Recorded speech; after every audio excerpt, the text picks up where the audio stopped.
which are on the verge of domestic terrorists. If you are a deplorable, if you are a fascist, if you are a semi-fascist, if you are garbage, if you've ever been called any of those names by a former or current president of the United States, then we'd love for you to come out and join us at Retro Metro, all of us irredeemable human beings, as Hillary Clinton called us, can all get together and I suppose just give a break to normal society by being out of their way. 4 to 6, that'll be at Retro Metro. Last before the election, chance for us to hang out and just be deplorable together, be the garbage that we are. Trump in Green Bay, Brett Favre there, of course, a big name in the NFL, huge name in Wisconsin, Green Bay Packer quarterback, and Trump on stage wearing a reflective vest that are worn by blue-collar workers that work outside around moving vehicles, those that are in sanitation work, obviously. Here, he got in a garbage truck at one point. I mean, this is the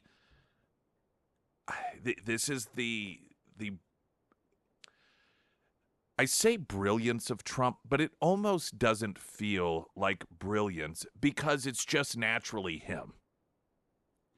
This is just who he is, doing these things. And it doesn't mean that he necessarily comes up with all of the ideas, but he obviously isn't someone who's going to do something he doesn't want to do. Somebody can suggest something to him. If he doesn't feel comfortable doing it, and if he doesn't feel like it's going to work, he clearly isn't going to do it. But, I mean, this is just Trump. And so because it's his natural state, it almost feels inaccurate to label it as brilliant. But it comes off as brilliant. The results are brilliant because here you have Joe Biden, and he has just final stretch, close already. Trump continuing to eke out these increases in polls in states that are swing states, battleground states, and then Kamala and this is the other thing that gets noted every so often. Biden decides to do this while Kamala is giving her big final speech. What is supposed to be her closing argument, what they were hoping would be the thing that is talked about between that moment and Election Day, the thing that would resonate with the voter that was undecided, this 3% of people who, as Frank Lunt said, and we'll play some of that audio, they don't like that Trump is insulting, but they're afraid of what Kamala Harris will do to the country, and so they're weighing those two things. That those people, instead of going into the voting booth, thinking about whatever message Kamala Harris had, they don't even know what that message is, because all anyone knows is that you've got Joe Biden calling Trump supporters garbage. You have some Democrats, including the White House, doing what they do best / worst, and convince you what is reality isn't reality. It's the same approach that they took with the economy forever. No, the economy is the best in the world. It's the same approach they took with the disastrous withdrawal of Afghanistan. It was the single greatest military feat ever. Total, complete success. Wouldn't change a thing. When it comes to the border, totally secure, most secure border ever. And now Joe Biden never said that. They are the worst Jedi mind trick folks ever. He did not say that you are garbage. That is not working. And it's the worst approach that they can take, yet they insist on doing it. You know what the answer was? Yeah, it's so simple. If you are not arrogant, if you're not narcissistic, if you're not an elitist, the approach is simple. Of course, I don't agree with Joe Biden. Yes, he said that, but he understands what is at stake. He didn't mean it. But because he understands what is at stake, because he understands what will happen to this country if Donald Trump gets back in charge, he is just so concerned. He let his emotions overcome him, and he said something that he shouldn't have said. But I think we can all understand what we should focus on, not what he said, though he should not have said it, but the reason why he said it. And it was because he is worried about the country. That's the easy response.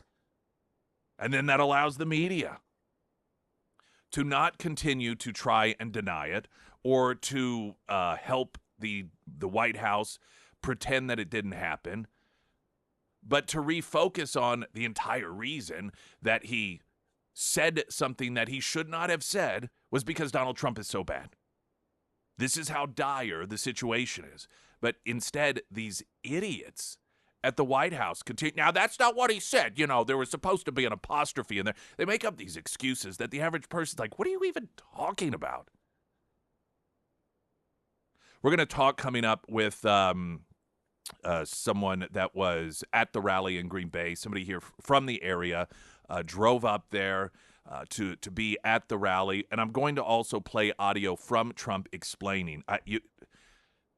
Trump is feeling very good about all of this. You can tell Trump believes he is going to win. And he at the rally in Green Bay tells the story about how the whole garbage truck thing came to be. And it is funny, largely because most of it is centered around him making fun of himself. We've got all that coming up. Author of the week, we're going to have so it's Halloween, so we'll have an author sponsored by ABC Books on North Glenstone that's somewhat in line with that. Also, Christy Fulnecki in the upcoming hour. Right now, the latest news update.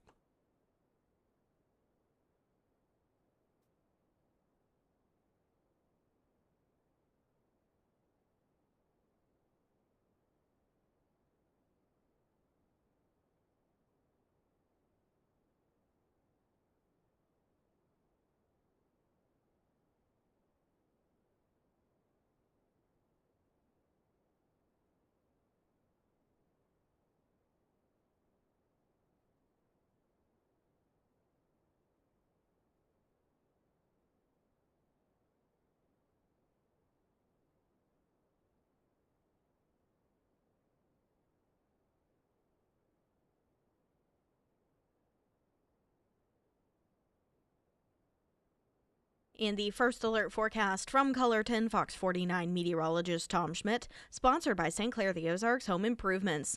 Today it'll be cloudy through mid-morning, and then it should clear up sometime in the afternoon with a high near 62. Tonight mostly clear with a low around 40. For your Friday or trash day, sunny with a high near 67. And on Saturday, a 40% chance of showers in the afternoon, and then partly sunny with a high near 67.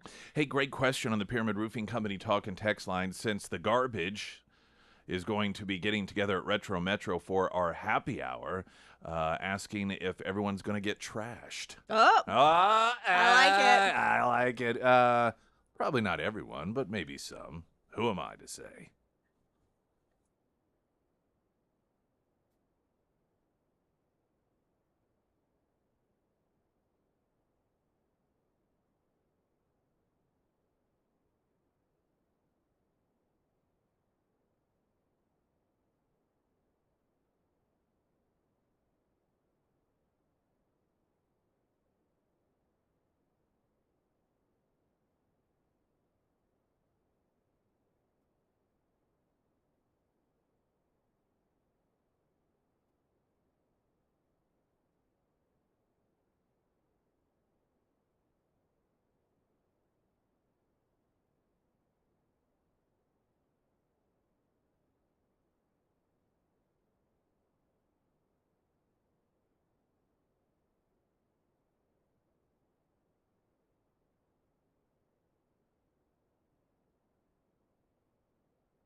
streaming live, KSGF.com, Pyramid Roofing Company Talk and Text line. By the way, that was Dale that asked the clever question about being trashed at Retro Metro.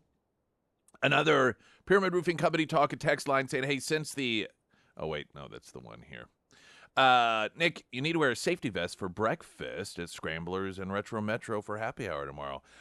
If only the garbage comment had happened a week earlier, that I imagine you probably would see a lot of people, and you probably still will, for Halloween dressing up as sanitation workers. I have a feeling there's going to be a lot of people out there.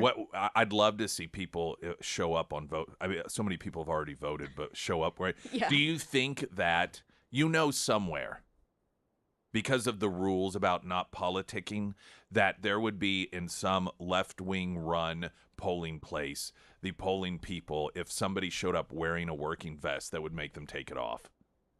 I don't know. I think that they would. They would make them take it off because they would be like, that's pro-Trump. All right, Trump last night, he was up in Green Bay, Wisconsin, of course, battleground state, not just for Trump, but there is a closely watched U.S. Senate race there. You've got Tammy Baldwin, she's the Democrat incumbent, and Hovde, the Republican, running against her, and this is one of those areas in which it was supposed to be an easy win for the Democrat, but increasingly it looks like a Republican may potentially flip Wisconsin as well. And you've got the added fun of Democrats trying to throw Jill Stein off the ballot there because of the draw that she will have with some of the extreme left away from Kamala Harris. And they were very unsuccessful in doing that. So you've got a lot going on in Wisconsin. Trump there. And I want to welcome to the show Jeremy Mathis. And Jeremy is from the area, went up to Green Bay to the rally. Also, you are owner of Doggy Style Hot Dogs. It's a food truck. I want to give a mention to that because I know people who have, who even kind of follow wherever it is you go because of, I have to acknowledge that I have not, though I've seen you in Republic, had the opportunity to try one of what apparently are your incredibly delicious hot dogs. So I'm going to make a point to do that. I want to thank you for being here. So tell us, if you would, I think, are you headed back from Wisconsin now? Yeah, so my alarm was supposed to go off at 3, and it ended up going off at 5. So I'm about 2 hours behind on my schedule for my Halloween dinner plan, but I'll make it in time. Well, that's a long day. I know that's I mean, you're talking about a 12, 13-hour drive. It's pushing about 11. It's not too bad. So. Yes, I worked up there in, I lived in Sheboygan between Milwaukee and Green Bay, and so I would make that trek home every chance I had, so I'm very familiar with it. That aside, so what made you decide to go up to Green Bay? Tell us about the experience, and I'm going to play for people listening some of the audio of the event, including Trump talking about how it all came to be, that he would be in the garbage truck, which was classic Trump, not only being funny and telling the story, but making fun of himself largely. But it just explain the experience, if you would. Yeah. So first and foremost, thanks for the shout out with the food truck. But I mean, I left 2:00 on I don't even know what day today is, Thursday, 2:00 Tuesday, and got up there at midnight and had rented a hotel room. But whenever I pulled into Lambeau Fields parking lot, came across the car and met some friends there. That drove from 3 hours away, have no clue who they were. And then we got in line, and I was probably maybe 50 people deep, and we were outside all night. I got maybe an hour's sleep, and it was surreal. I had never experienced anything like it. It was kind of like going to a Chiefs game where everyone's talking about, Mahomes' stats or, this and that. Everyone was talking about, Trump's policies and what he was going to do and how great it was. And so it was nonstop conversation all night long. Finally, we're able to get in probably about 2:30 in the afternoon. I was maybe, I'd say 300 feet from the stage. It was pretty dang close. It was a lot of fun. A lot of people found out that he were in the trash, the garbage truck. Vehicle, the garbage truck, and everyone was going crazy about that, and he came walking out in that vest, and it was electric. And not only that, it was all the other people that were speaking as well. I mean, I was learning about the Senate race and just from people around me, and people were just so excited about change up there.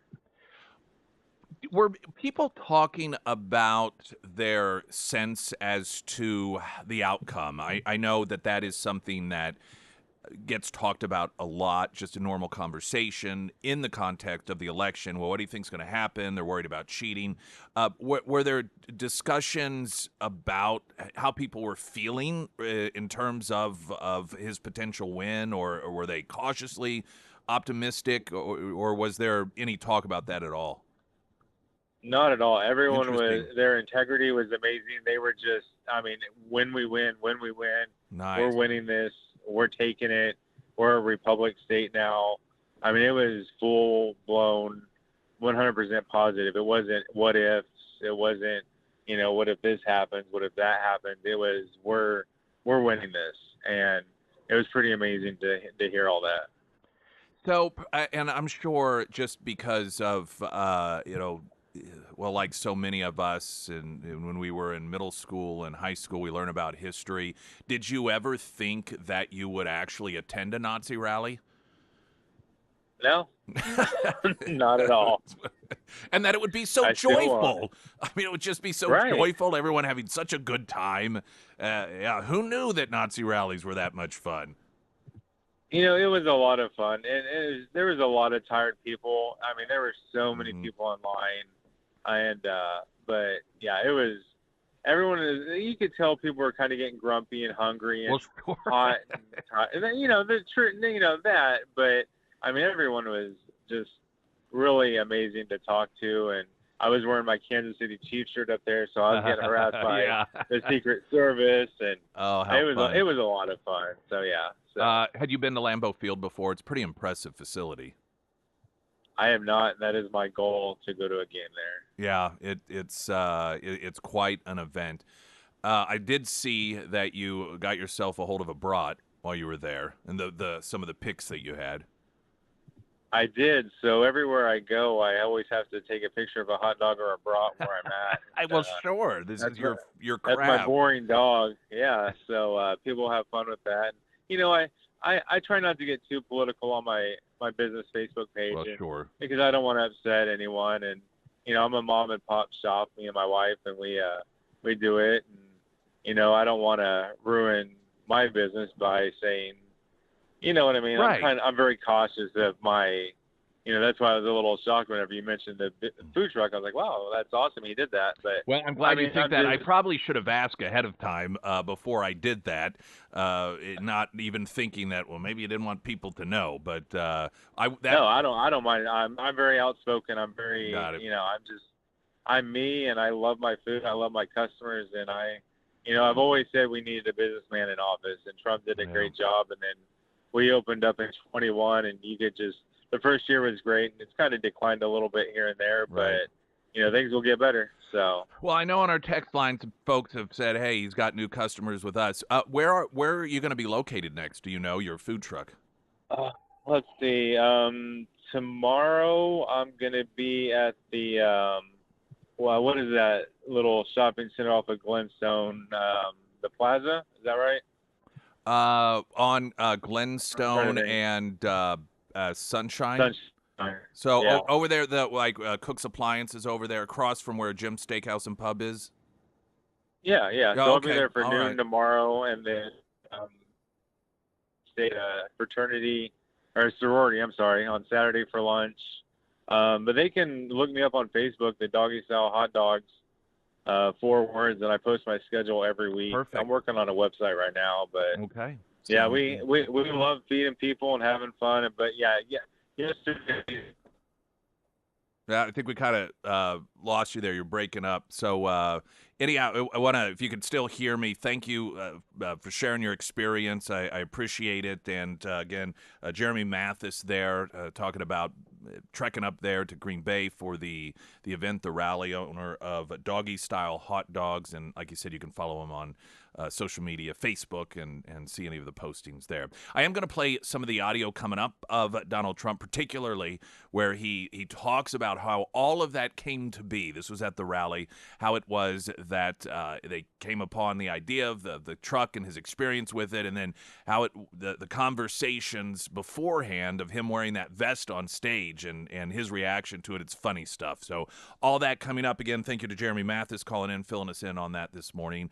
And hopefully, I love hearing that it wasn't about if we win, but that the attitude amongst those thousands and thousands and thousands of people, it was all about when we win and all the great things that are going to happen in this country. Springfield's Talk 1041. I'm Nick Reed.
All right, we do have happy hour, Retro Metro tomorrow.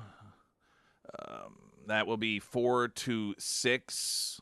Ford traffic, another text message. Morning, Nick. Shout out to Doggy Style. Great dogs, excellent menu. I'm getting a lot of feedback from those of you who have had his dogs. If you missed any of the interview we had from Jeremy and his trip up to Green Bay to hear Donald Trump, you can hear it once we get everything up. After the hour is over, after the show is over at ksgf.com, our on-demand podcast section, also Spotify, iTunes, and Lord knows wherever else you can find all of that stuff. Traffic update, I'm Nick Reed.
Springfield's Talk 1041, your first alert forecast from Color 10, Fox 49 meteorologist Tom Schmidt, sponsored by Wolfpack Cleaners, your residential and commercial cleaning professionals.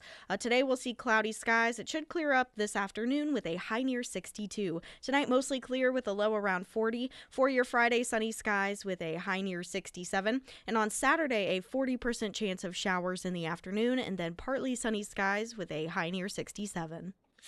Someone had texted in regarding the origins of the entire garbage thing, and I talked about this to some degree.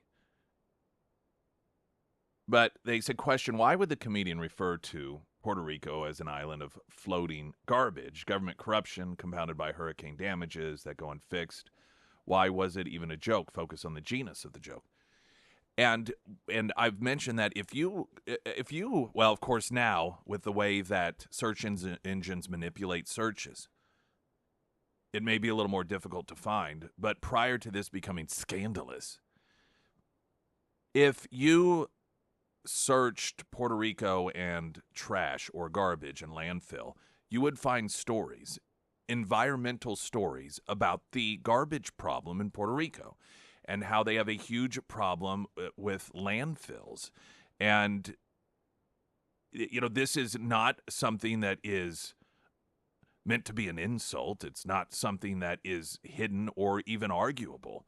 Up until this was turned into something political, this is just a known problem for Puerto Rico as an island, that it's a giant landfill in the, again, capacity of amount of acreage taken up by garbage per person.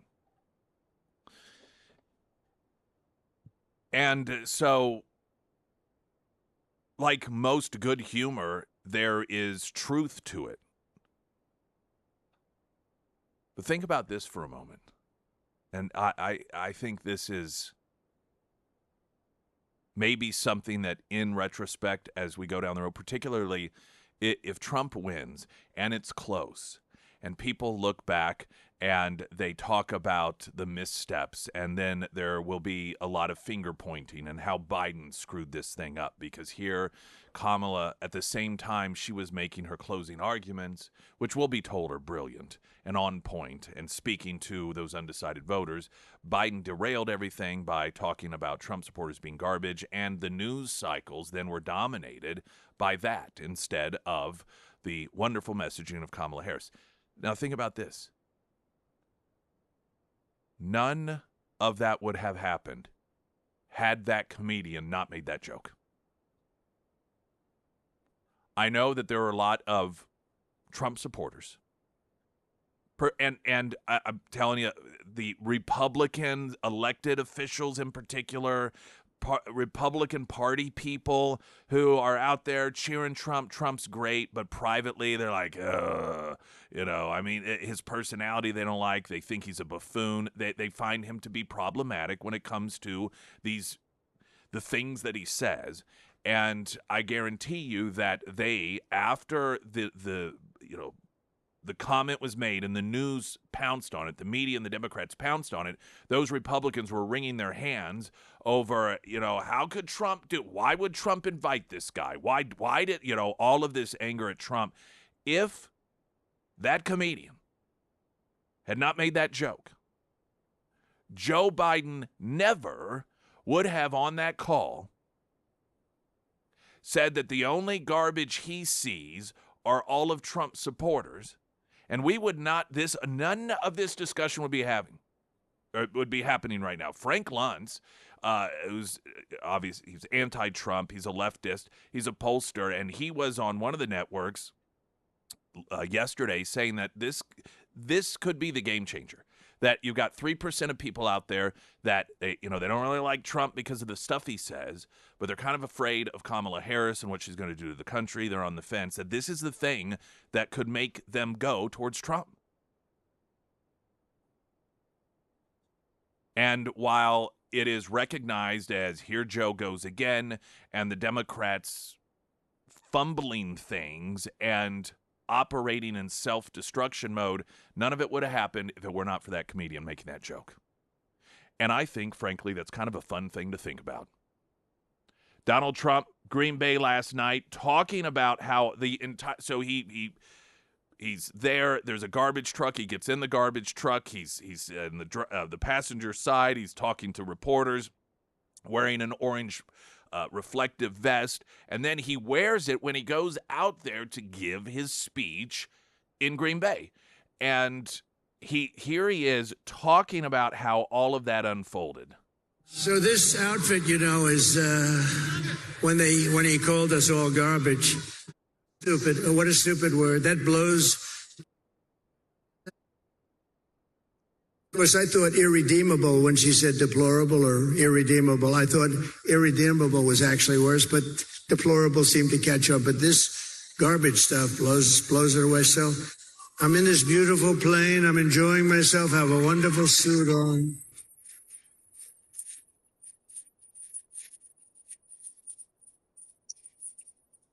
And one of my people came in and said, "Sir, the word garbage is the hottest thing right now out there. The hottest thing out there. Sir, would you like to drive a garbage truck?"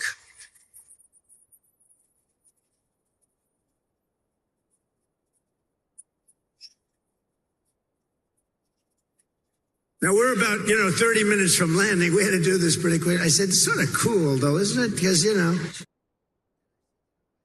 okay, but, I don't feel comfortable wearing a suit.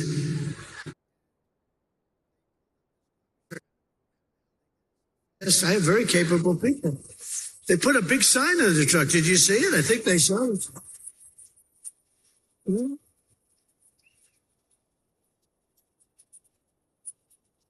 And then they said, "Sir, we have a vest." I said, "Well, should I leave my suit on and put it over the vest?" But that doesn't look very good, right?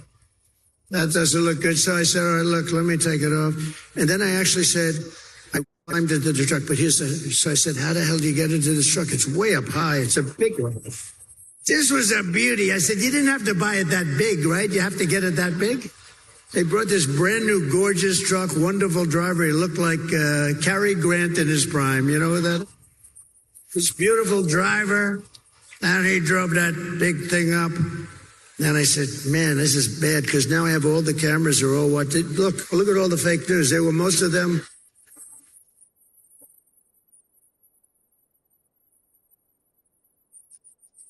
Well, most of them. One little mistake with these guys and your political career is over. You can't even. So I said, man, if I don't get up there, this is going to be very embarrassing. These stupid people, they'll say, he's cognitively and physically impaired. Can't do that when I'm alongside of this great athlete. I got to get up to that. So the first stair is like up here. I'm saying, shh. So I had the adrenaline going and I made it.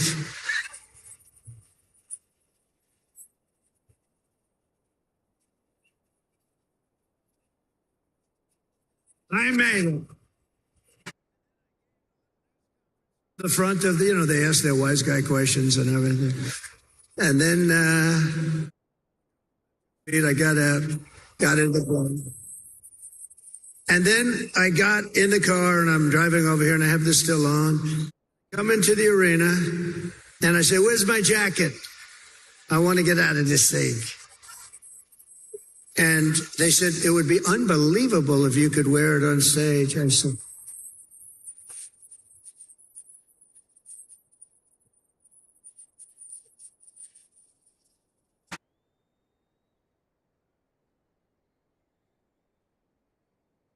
and I said, no way. I got 25,000 people standing outside. I got all these people here. There's no way I'm wearing it on stage. Oh, okay, sir. I said, get me my jacket. But if you did, it actually makes you look thinner. I said, and they got me. I said, I want to wear it on stage. When they said I looked thinner, I said, in that case, I'll wear myself.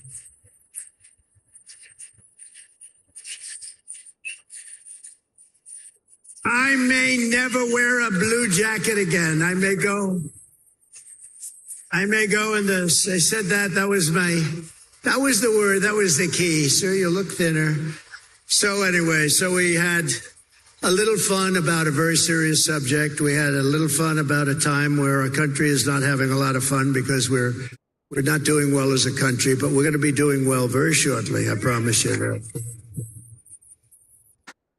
So that was part of, that was Donald Trump's, he did a great job. He's so funny. He is funny. Just telling that whole story. I love what he's like. So we drove 2 feet and then we stopped. Yep.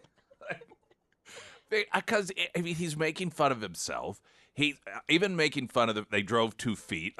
Because the media, they're of course, this is just a stunt. Well, of course, I'm surprised maybe we will be subject to stories like, he actually isn't a garbage man like McDonald's. He's not an actual employee. He doesn't actually work at McDonald's. I suspect that we'll be subject to that. I guarantee you, as absurd as it seems, there are journalists right now that are trying to find out if there were any sort of code violations, if there's any sort of statute in Green Bay that says you have to have a certain license in order to even be in one of those vehicles, so that they can write up stories about how Donald Trump doesn't respect the law. I guarantee you they're looking for anything and everything that they can find in order to explain why that wasn't a good idea.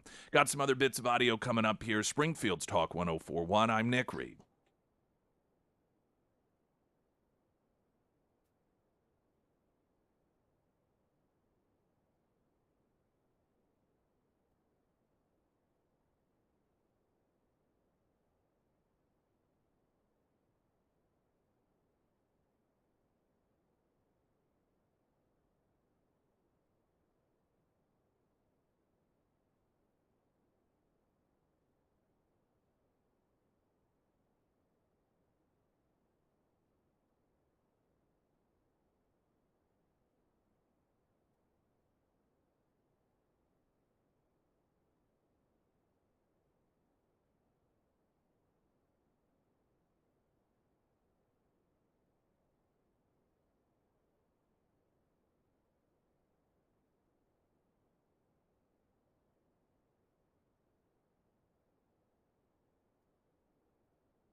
As usual, an indicator of the success of Donald Trump and the photo op answering questions from a garbage truck and wearing the vest, an indicator of the success is the fact that the media is trying to find anything negative to point out. And if you've seen the video of him getting into the truck, part of it, I don't know if you've ever tried to open a door, and you expect it to open and it doesn't. It kind of throws you off. And so, in fact, this happened.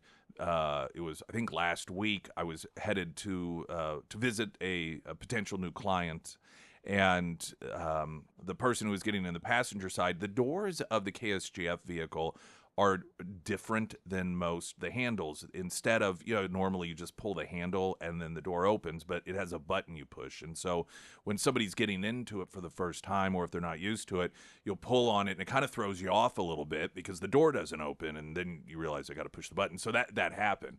And Sarah over here is reading the headlines, and the news trying to characterize it as that's why this is going viral, because he got defeated by a door. It's like, just keep it up, guys. Your level of rage and hatred towards not just Trump but the common man blinds you to why this stuff works. What are you laughing about? CNN, they finally posted a story. This is their headline. Trump, with a vest and props, turns his attention to trashing Biden over garbage gaff. Okay. Ian Sams, left winger, he posted a picture of Trump side by side, him in the truck and then him in the McDonald's window, asking, is Donald Trump the first candidate ever to have not one but two Dukakis moments? Yeah, keep it up, guys. Now, for those that don't know, the Dukakis moment, this is when Governor Dukakis, the Democrat, was running against George Bush the first time around, George Herbert Walker Bush. And he did a photo op in a tank, and he was sticking out of the top of the tank with his helmet and just looked goofy. It did not look natural. And so those moments in which you have an elected official putting themselves in a position where it just looks so awkward because it's not natural, people think about that Dukakis moment. The problem they have is that Trump looks natural and comfortable in everything that he does because he's confident. I'm telling you, though, Tom Cotton, I swear, has the best tweet on this. Tom Cotton, U.S. Senator, Arkansas. It is a picture, side by side. On the left-hand side is Trump serving up fries. On the right-hand side, there's a picture of Trump in the garbage truck, and it says the following: the Biden-Harris economy is so bad that seniors have to work 2 jobs just to make ends meet. I mean, absolute perfect. But this is, again, such a defining difference between culturally the left and the right, and I don't even, not even the right, but Trump supporters. Trump supporters in the elites. The elites, the Democrat Party, no sense of humor whatsoever. But, I mean, Trump, his entire story that he was telling that was so funny about all of this is him making fun of himself. Him making fun of how big the truck was and getting into the truck and, the vest, and the only reason he decided to wear it is because they told him he'd look thinner in it. And so it's all him making fun of himself. It's 25,000 plus people that are there laughing along with him. You have Tom Cotton, putting it all in a humorous light in this tweet. I mean, it's just this attitude of happy, confident people that have the ability to see things in a joyful light, even kind of poke fun at themselves, versus the left that are just these dark individuals that have no joy in their lives, and they can find humor in absolutely nothing whatsoever. The only thing they find humorous is being mean to somebody that they don't like, which is a common trait amongst people that are bullies. They find, I always think of, as an example, in Back to the Future, and Biff, how he had his buddies that would follow him around, and anytime he would do or say something really mean to someone, they would all laugh.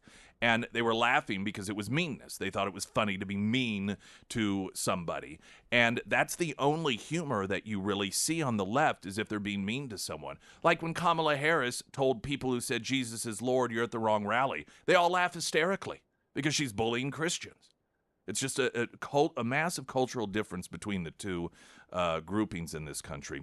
Traffic update, I'm Nick Reed.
Couple other comments. Donald Trump in Green Bay regarding the declaration by Joe Biden that Trump supporters are garbage.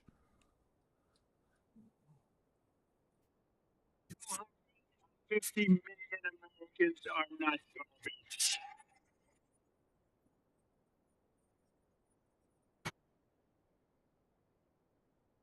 This week, Kamala has been comparing her political opponents to the most evil mass murderers in history.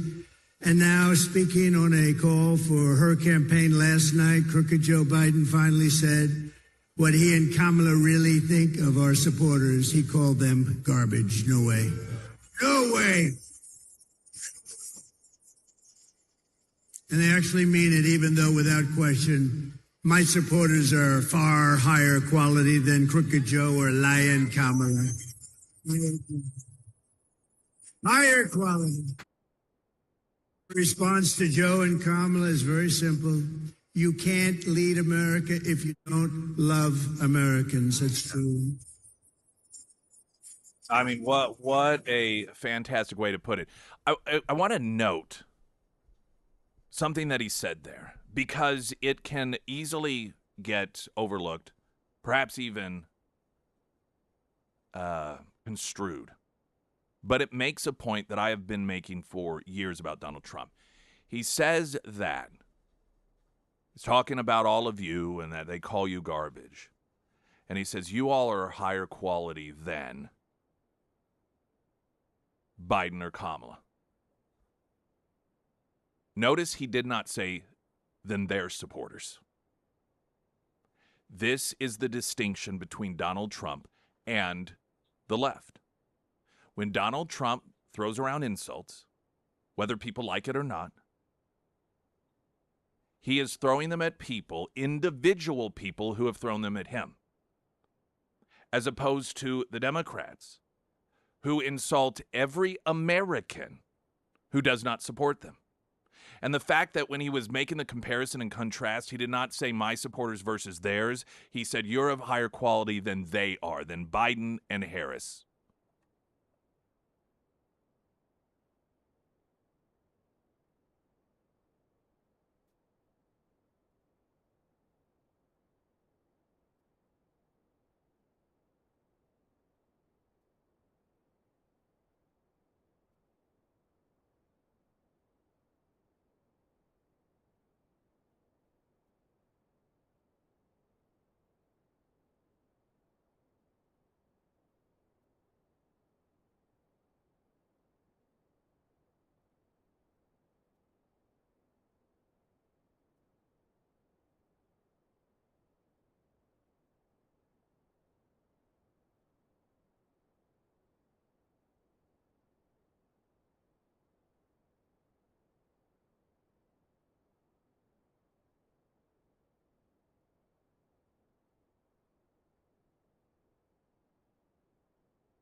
Springfield's Talk 104.1. I am Nick Reed. Wilder RV, Clinton, Missouri, your place for RVs, new RVs, upgraded RVs. Maybe you're downsizing your RV because the kids have moved out and maybe your wife left you and it's just you, so you don't need one that's as big.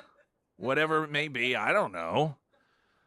End of year specials they've got going on at Wilder RV. And then, of course, all of your routine maintenance. So as you prep it for winter to put it away, they are your go-to place for that as well. Wilder RV, Clinton, Missouri, just north of Springfield, just over an hour on 13. You can find them at ksgf.com under Nick's endorsements. Their own site as well, which is wilderrv.com. Christy Fulnecki is with us today. Yes, happy Halloween. And to you as well. Yes, and I have my costume on if you're on YouTube. That's not a costume. Yes, it is. No, it's not. Yes, when I have a cowboy hat, so I'm a cowboy and an Indian. Okay, so is that considered like binary? Have you? Yeah, you're fluid. What exactly does that mean? You're culturally fluid, I think, or binary. I don't know. I don't know. I thought it was pretty clever. I came up with it in about 2 minutes. Okay, it's not a costume. And here's how we know. Have you worn that other than on Halloween? Yes. Okay. Yes. Then it's not a costume. Too downstream, but I was still acting as an Indian. Does that matter? Well, but cowboys and Indians. Yeah. Okay. Well, what's the Indian part? I'm confused. I see It's just me. Oh, I see. Okay. She Indian. Okay. So to explain this, I thought it was so. Did you know offhand? Did you know, Sarah? Did you know what she meant when she said she was dressed as? In all fairness, I did open the door and she said, I'm a cowboy Indian. So, I mean, right off the bat. Well, I'm not going to place any bets over it because, I know.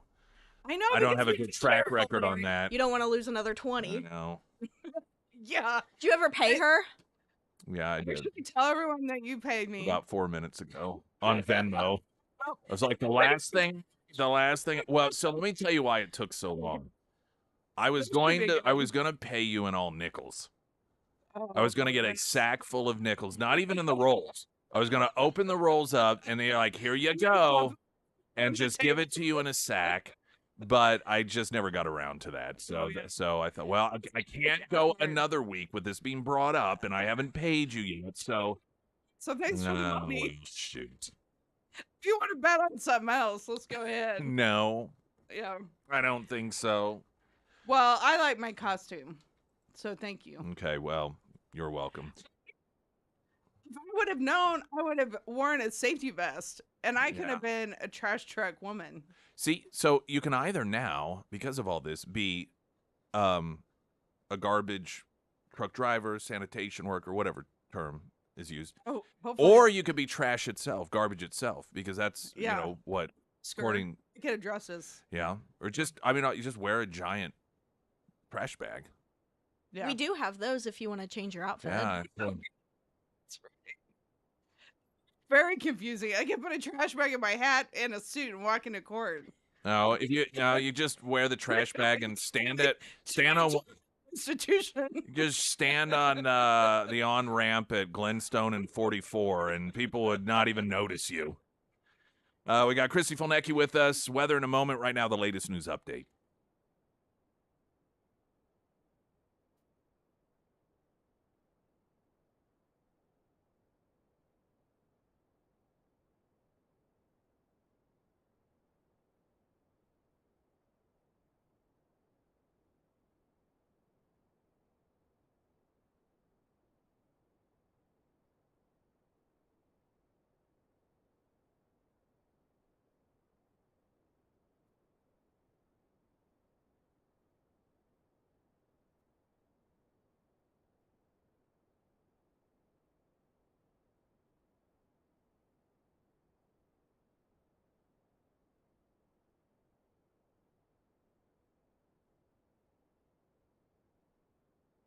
And the first alert forecast from Colorton Fox 49 meteorologist Tom Schmidt, sponsored by Wolfpack Cleaners, your residential and commercial cleaning professionals.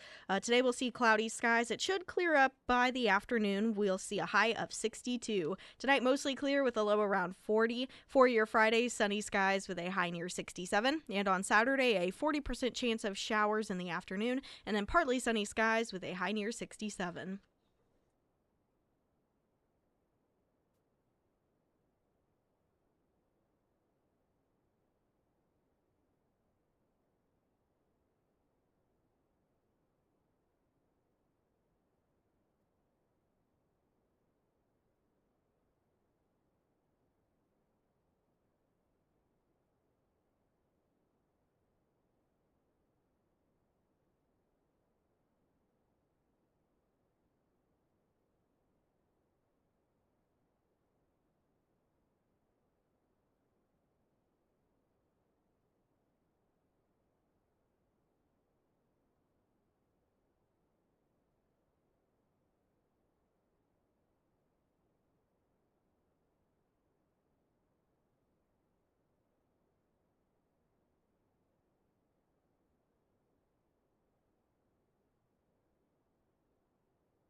Well, there's that Josh Hawley Lucas Coons debate that is taking place tonight.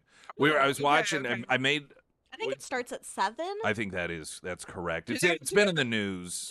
To go through that a we're metal gonna- detector and make Yeah, I was sure going to say, I swear that, I mean, I would, if Josh Hawley, please wear a bulletproof vest over your suit when you walk out on the stage. Please do it. that'd be such a Trump move. I- Oh my God.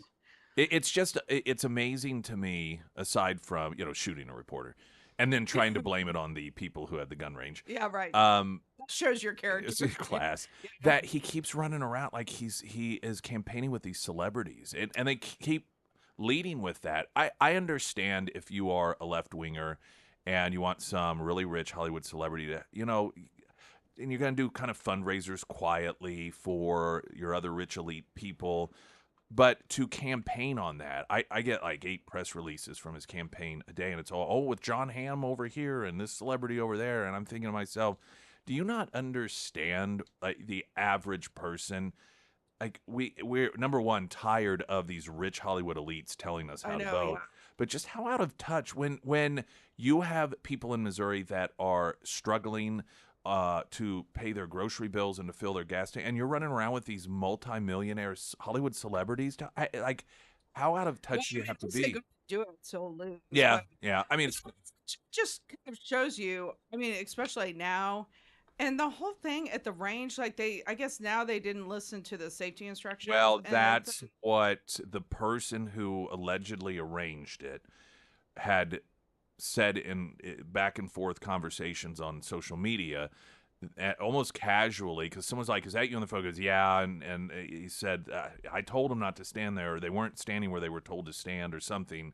So you've got that person suggesting, or I mean, well, he is saying that they ignored the safety protocol, but. Yeah, I mean, he Yeah. probably should have just dropped out right after that. That's pretty embarrassing. He did not seem to be embarrassed by it whatsoever. That's right. When you look at him, we were talking off air, and I see the ads, and of course, a lot of the ads, if you have a Josh Hawley ad, and then it'll show Coons, or a Coons ad, and then it'll show Josh Hawley, so you get the side by side, and to me, Coons looks like the less attractive brother of Josh Hawley. Or as Sarah referred to him, what was it you characterized him? The great value version. The great value version. I mean, he's not ugly. He's not ugly at all, but you just look at him and you're like, yeah, he'd be still, Well, he's all right looking, just not. Yeah, I mean, that's something like standing next to Captain America or JFK or something. I mean, it's hard to put someone next to him. But I mean, He wears those Simon Cowell t-shirts, though. yeah, I mean, and again, he's going to be debating someone, or Holly is a debater, probably like Vance, because I mean, Ivy League trained, but very smart and very Supreme Court. Yeah, and very articulate. But then he can talk, to the average person. So it's not like he's snobby, but I mean, I would never want to debate Holly. That's gonna be a tough one. They could always shoot him. I guess that's kind of his go-to. Tell you, I hope that they have a well, I just want to say this, sorry, because I know I'll forget it.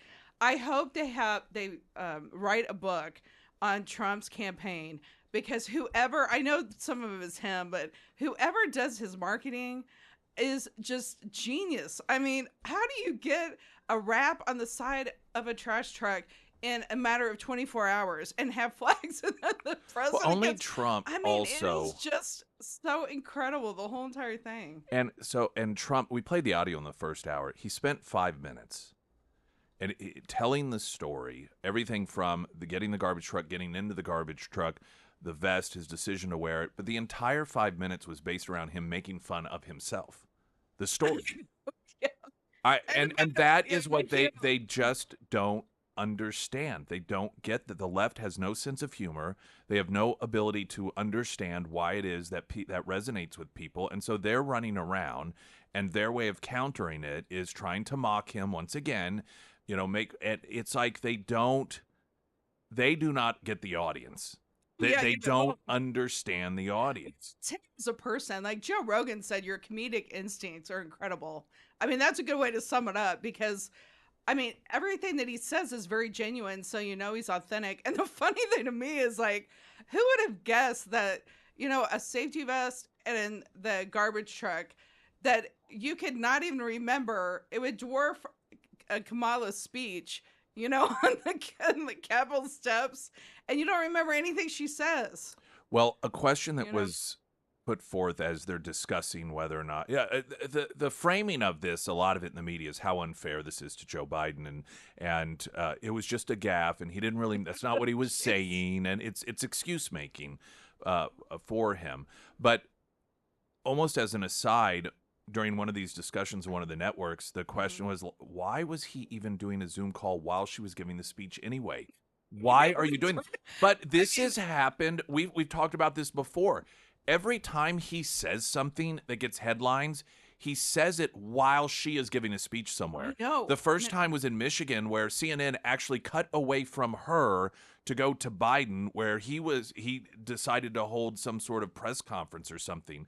And so it's for that reason, many people, even Democrats, are believing that they're trying, his people, whether he knows what's going on or not, are trying to sabotage her campaign, because there's no other reason you would schedule. I know. You don't do that. That's what you sometimes try to do, to overshadow your opponent. If you feel you're ahead and they're going to hold an event, let's hold one at the same time because we think we'll get the attention. It'll take away from them. And his people keep putting Biden out there. And so aside from the fact that he has derailed the conversation in a manner that is helpful to Trump and harmful to her, the fact that he just was even doing that Zoom call at the same time, this was her big final time at bat, swinging for the fences, and that's when he decides to do a filmed Zoom call with the people of Puerto Rico. Well, and somebody is very mad. They're trying to get back at her because there can be no other explanation. I mean, you could say, well, it's his subconscious that he's saying these he's things not or whatever, setting but these he things didn't up. set. And I mean, I'm telling you, I say this every week, but I mean, Gutfeld, I have been laughing so hard, I've been crying, and they were talking about this and talking about that angle. The cameraman or the camera must have been like 7 feet above him, It was and they're just looking weird. down, and then Kat said, "Well, who let him out?" I mean, like, who let him out of the basement to do this? And then you wonder, like, why would you be doing this? And then you realize, oh yeah, I forgot he's the president.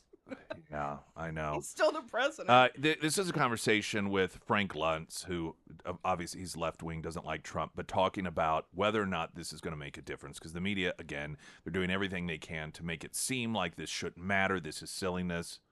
These polls that we're looking at here and we're talking about, Frank, notably, they were done before President Biden made his comments seemingly describing Trump supporters as, quote, garbage. Seemingly. The Harris campaign is trying to downplay the effect of those comments. Of course they are. But I wonder if you think that those comments are going to move voters. It's going to be huge because this is not some comedian saying something stupid and offensive at a rally where he should have been just basically disinvited. This is the president of the United States endorsing his vice president saying something. And I know that there's different interpretations about what he said. It's still inappropriate. He still shouldn't be doing it. And I've watched Trump already seize this. The basket of deplorables was significant, was meaningful in 2016. In 2024, I can promise you that this is going to drive Trump turnout. He's doing it already. I can see, I'm sure there's going to be ads on as soon as tonight about this. This may be a turning point for those final 3%, and that's all it is, who still need to be persuaded. Wow. Yeah. That's incredible. I want to take a break, and then I want to play it. I think it is the most hilarious lead-in regarding all of this, and Nora O'Donnell with CBS, because it's the absolute typical liberal left-wing way of rephrasing things in order to, Trump is bad, Trump supporters are bad, Joe Biden is good. It is hilarious. I can't wait. It's not meant to be hilarious, but it is. So more of that. They're going to be meltdown. Yeah, they are little meltdown. Poor folks.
Great time to winterize your vehicle. A1 Custom Car Care, your defrost, your fluids, your hoses, your battery, your braking system. These are all things that are extremely important when it comes. They're always important, but when you're talking about potential inclement weather, it becomes all that much more important. So make sure that you are road ready for winter. It will be here before we know it. A1 Custom Car Care. Christy Fulnecki is with us, and here we've got, so this is the, I heard this headline and I literally laughed out loud. This is the lead-in on CBS, Nora O'Donnell on the entire garbage stuff going on. All right. Oh, do I have you? Oh, there you are. What's going on? Okay. Don't if I'm on. You always do. All right. This is Nora O'Donnell.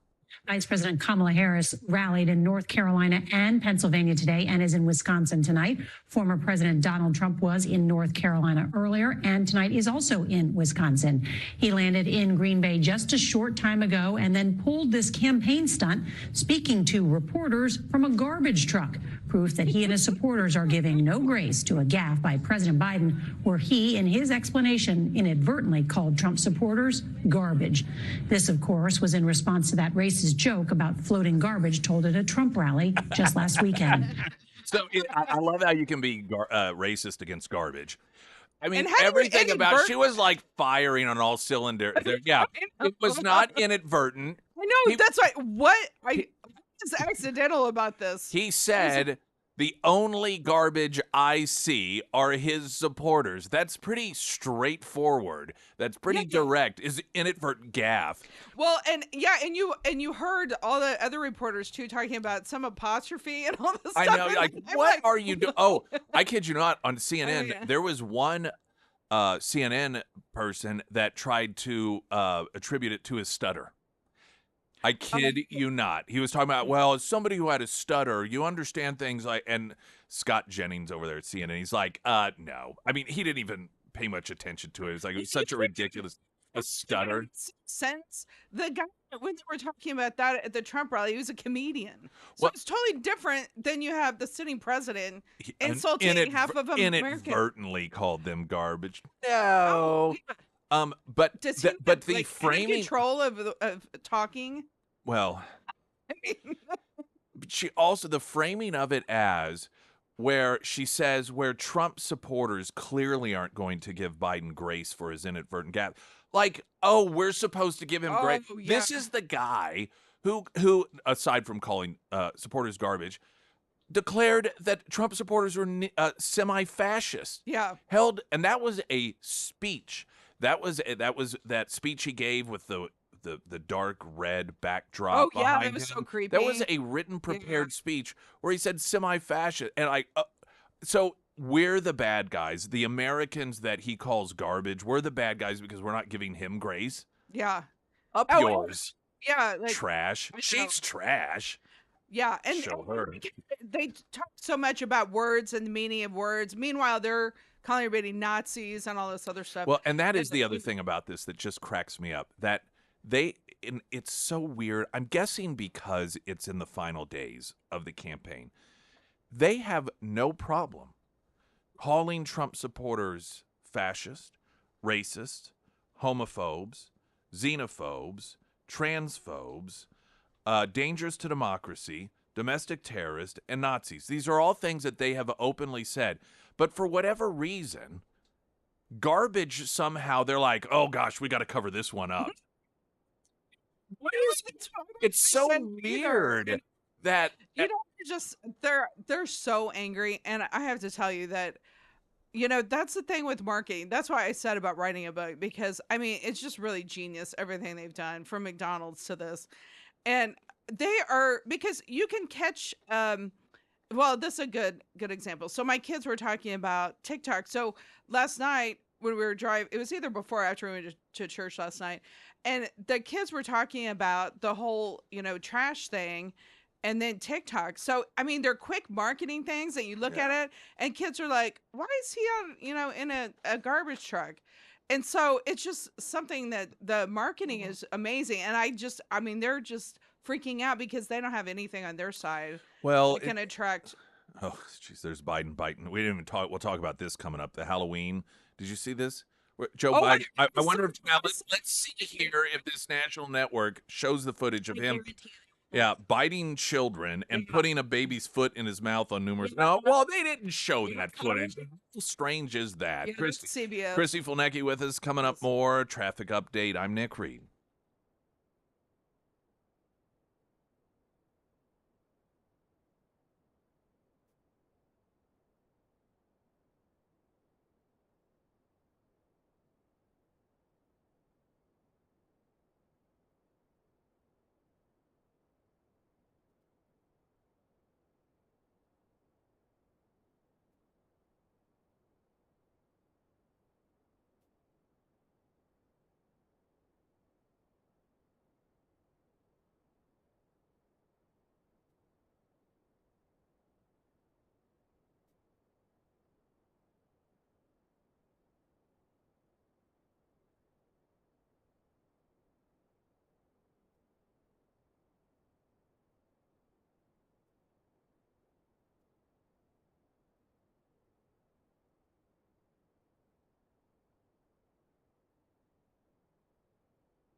1041, your first alert forecast from Color 10, Fox 49 meteorologist Tom Schmidt, sponsored by St. Clair the Ozarks Home Improvements. Today we'll see cloudy skies through mid-morning, and then it should clear up around the afternoon with a high near 62. Tonight mostly clear with a low around 40. For your Friday, sunny with a high near 67. And on Saturday, a 40% chance of showers in the afternoon, and then partly sunny skies with a high near 67. If you are thinking about applying for a home loan, maybe sometime in the future, and part of your plan is you think, well, I want to get some stuff paid off. I'll do one of those loan consolidations. Don't do that. Don't do anything like that without first talking with someone at the Carricker team. One of the very valuable bits of information that Alex Carricker provided with us a few weeks ago is that those, when you see those on TV and like, oh, I went from 120,000 to only owing 40,000, got it paid off. But what those the companies that do that, you have to be behind by 3 months on your payments. And if you aren't, what they'll do is they will consolidate your loan, sometimes not even tell you that they aren't going to make the payment to those companies for 3 months, which means your credit will be tanked. They're not generally overly transparent about those sorts of things. So, it may end up being the best move for you anyhow. But point being is, before you do anything like that, anything financially that you think is going to help you when it comes to applying for a home loan, first reach out to the Carrickers and their team at iwantagreathomeloan.com. Before we talk about the Halloween events on the White House lawn, I mentioned this earlier, Okay. but I just think it is the best, funniest, most clever tweet about Trump, and it was from Senator Tom Cotton of Arkansas, and it had side-by-side photos of Trump. One, Trump working the fries at McDonald's. The other, Trump in the garbage truck up in Green Bay, and it reads the following: "The Biden-Harris economy is so bad that seniors have to work 2 jobs just to make ends meet." So Is that clever. not? It is really funny. So yeah, Okay. I was thinking about this. So do you think we'd be having so much fun if we thought he was way behind? I don't know. I was thinking about that, but still, I think we would. I mean, even if there's so much cheating, I mean, God forbid, and he lost, we talked with everybody would be okay on our side. we were talking earlier this morning with a listener who drove up to Green Bay for the rally, and he was just talking about how fun it was, how they were there the night before, everyone was just hanging out, meeting each other, and he said it was just so much fun. And you talk about how it is that even we just are having a good time. Yeah. And I think about how the media desperately tried to jam this square peg through a round hole for Kamala Harris about theirs being a campaign of joy and how much fun they're having. And they have to lie to supporters in order to get them there, falsely claiming there's going to be Beyonce concerts. They talk about just it's angry, mean stuff. It's all based off of fear. But when you go to the Trump event, or even just when you look at it, what's playing out, it really is joyful and hopeful, the Trump campaign, which is the opposite. Sure, it's also kind of like a therapy session because you're with other people. Yeah, it's therapeutic. I'm isolated fighting, my school board or my city council or, this and that. And I'm going through all this, but then I get to be with other people that think like me. So I'm sure, part of it is just being with people that think the same way that you do. But I still think that we'd be having fun, even if we thought we were way behind. Because, I mean, how can you not laugh at everything going on? Right. There was a Halloween event on the White House yesterday. To me, this is so terrifying. Okay. Now, the first thing, Biden comes out. Now, he's not dressed up as anything, right? I mean, just himself. Jill Biden is in a full-blown panda mascot outfit. Not, she's wearing... it's a mascot outfit. It's something that you would see at an amusement park, somebody that's a panda or a zoo. I don't know why. What? I guess that's not weird, but it just seemed weird to me. That's really weird. I mean, of all the things to decide, so if you decide you want to be a panda, I could see, well, you paint your face, and maybe get a little panda nose or something, and then a headband with ears. But to get a full-blown, it just seemed weird to me. And the first lady dress up anyway? Well, she didn't. To me, maybe it's a freak thing. Maybe there are a bunch of freaks there, but I think this whole thing. I'll let you tell the story, but this is so terrifying to me that I thought it was a joke when I saw the news flash last night. I thought there's no way that he did this. What, biting the kids? Yes, some people haven't heard it. So, So and Sarah posted some of the videos of this, right? Did you post this stuff? Where was it 2 kids he bit, and then a third he put the kid's foot and sucked on the kid's foot, put it in his mouth? I know for sure there was at least 2 kids that he straight up just bit. He like leans in and he's like rom nom nom, and it's like, that's just the weird. guy needs to be arrested. It's weird. But what is also so, and then another kid, he put the kid's foot in his mouth, took it out, put it in again, and then I think a third time he put the kid's foot in his mouth. I mean, maybe he was a zombie for Halloween. Jeez. Maybe that's what it was. He was just dressed up as a pedophile, is what I'm thinking. Well, again, are you dressing up if you're just being yourself? It's Indian. Thank you. I mean, this is so disgusting. You've gone from smelling to biting. I mean, if I was sucking feet, baby's feet. Maybe it's a delicacy to him. He's like, imagine the Secret Service. Like, do I intervene or? What is with these parents? They're literally walking their children up and serving. Like, here, chew on my baby. For one thing, these people that take them to the Easter egg roll and Halloween, you're basically taking them to a freak show. So, I mean, Children's Division, it needs to intervene right there, okay? That is just totally... It could, though, for those kids actually legitimately be scary. So that's Halloween, right? Like, you're going to have the scariest experience of your life. The President of the United States went from smelling kids, and now he's biting kids. I mean, this is really incredible to me. Well, this whole entire thing. I mean, and then he's perfectly normal. Perfectly normal. Not a thing wrong with that guy. Okay, so if Trump bit a baby, if Trump bit a baby, what? I mean, not just once, but numerous times. Like, he had a habit of biting babies. The baby's foot. I mean, what in the world? We wouldn't see anything except biting babies and a close-up until the election. I'm surprised Trump hasn't declared, "You will never find me biting a baby," like he did when Biden. I thought it was one of the funnier things Trump said when Biden fell off that bike, and he's like, "You will never find me riding a bicycle." What was the other thing a couple weeks ago? Biden or somebody did something that looked stupid, and he's like, "I will never do that. I promise you, I will never." I think it was something Biden had done in the last few weeks, and he's like, "I promise you," or maybe Kamala, I will never do that. You will never find me doing that. That we're fighting evil. Those people from him, like you mentioned, his fiery, like his dark satanic speech he gave that one time, and then you go to biting children, there is something seriously wrong. And I mean, I just can't even believe this. This is just incredible to me. Regarding the panda outfit, text message, panda suit, a natural choice since they're owned by China. What if that is China jerking them around just for their own amusement? They're like, send it over. Jill, you're going to wear this. Like, what? I'm going to do what? I'm not going to wear this. Oh, you're not? Okay, well, how about we'll reveal this information? Just for their own amusement, just to prove that they can. Imagine what if Trump wins when he gets in the White House, what he's going to find there.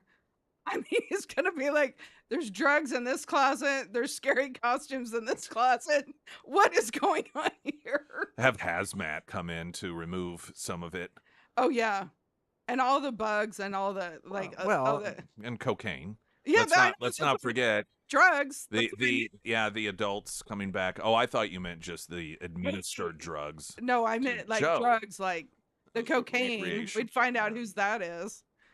I don't know. Look, this White House, I mean, they were right when they were like, we got to get Trump out of there. We got to get the adults back in. I mean, you got babies being bitten, foots being sucked. You got cocaine being laid around. Let's not forget the White House. The man running around topless with breast implants in front of kids. Let's not forget about that one. Let's not shortchange the administration here. You know what? Okay, so I don't want to jinx this, but if Trump is, when he is elected, or if he's elected, we pray that he is. I think we need to take like the first week that he's in office. Like we need to take that week off and just wait, and then he just releases the Epstein list and the JFK files and Martin Luther King files, and all this stuff starts coming out.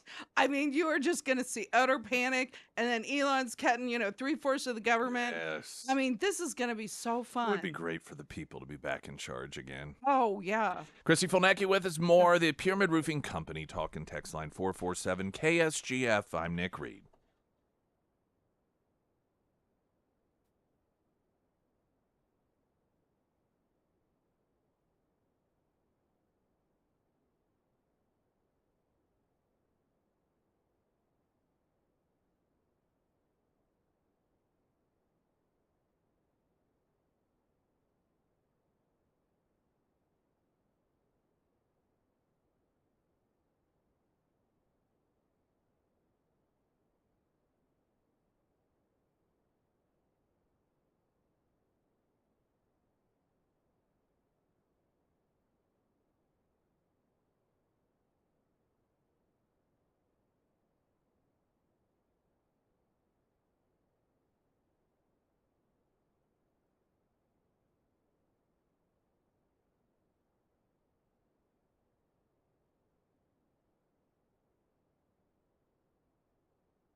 I'm trying to read through these text messages.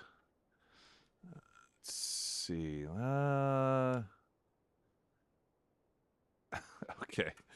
All right. Pyramid Roofing Company, talk and text line 447 KSGF. Go through some of these text messages, a great deal of which are in reference to the Halloween event the White House had. Kids, I guess they came to trick or treat, and Biden going around biting children, putting their feet in his mouth. And yes, and scary on it. What he wasn't dressed as anything, but Jill was in a full blown panda amusement park style mascot outfit. So we were talking about, you could wear a trash bag since we're garbage. Like that would be a good, clever. Yeah. Someone had texted that if you wear a trash bag, you might confuse people into thinking you're dressing like Jill Biden. It's a good one. PSA, Walmart has a huge sale on Halloween outfits. If you have a big family, this is perfect. And they posted a picture of a box of Glad bags. Okay. Regarding the fact that Biden did not dress up, they noted he did. He dressed up like a president. Another saying, I hate to defend the pedophile in chief, but I bite my grandkids' feet to make them laugh. Now, I would never do it to someone else's kids I don't know. Well, that's the thing. He goes around and bites his, other kids. and sucks the feet of other children. The stumbling dead, that could have been his costume.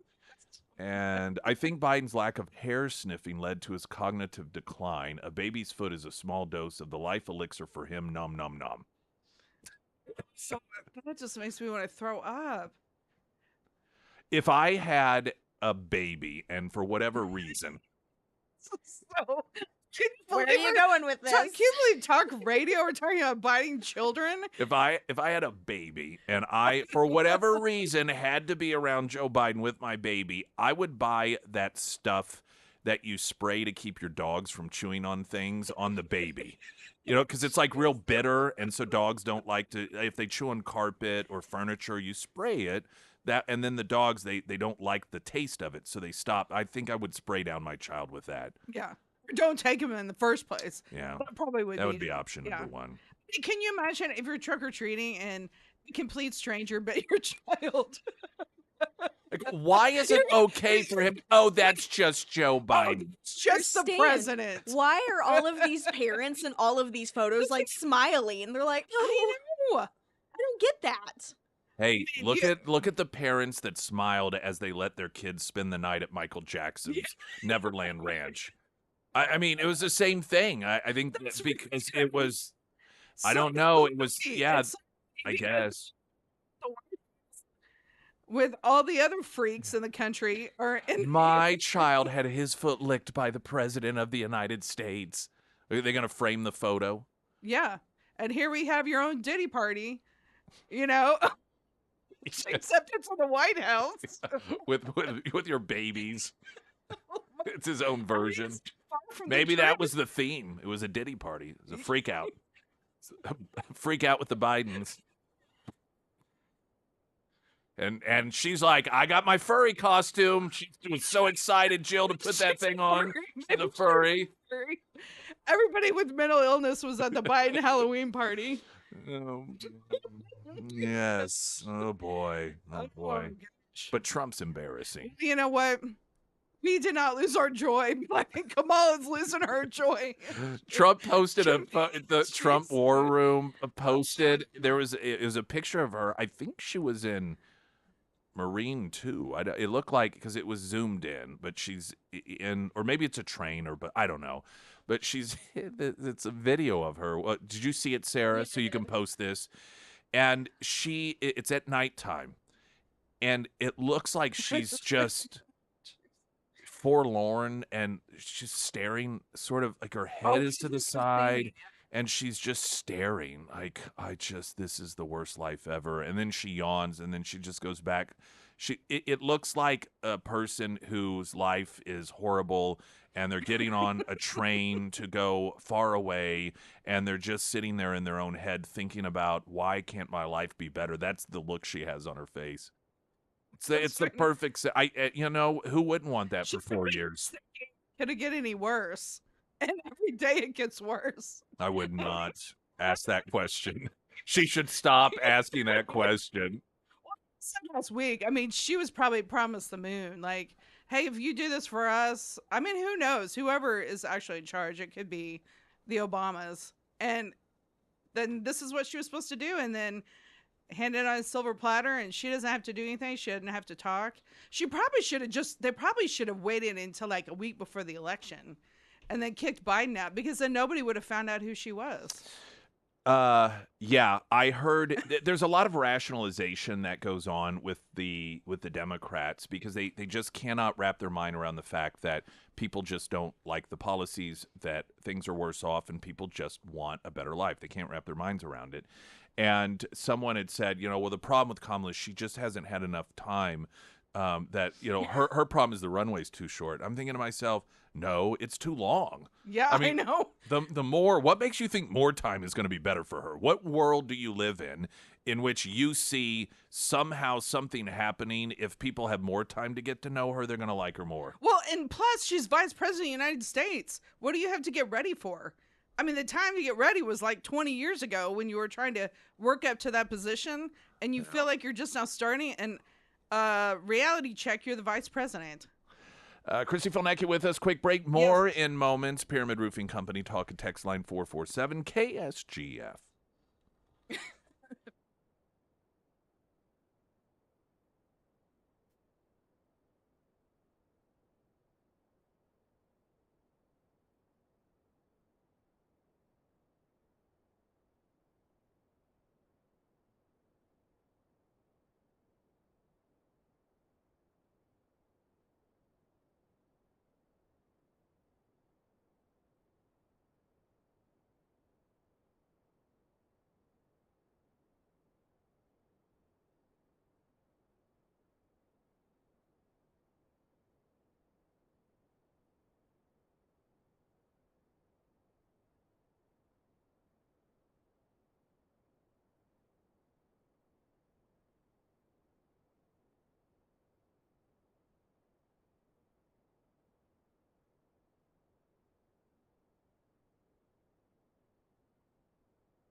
for a media that portrays itself as so concerned with disinformation, the fact that they back a party that virtually every message they have is based off of lies is pretty remarkable. Everything from Trump is going to federally ban abortion to what we see locally here with the Amendment 3. Someone had just texted, and the just straight up lies that women, they're bleeding to death and dying in Missouri in parking lots because, if you have a miscarriage, you can't be treated.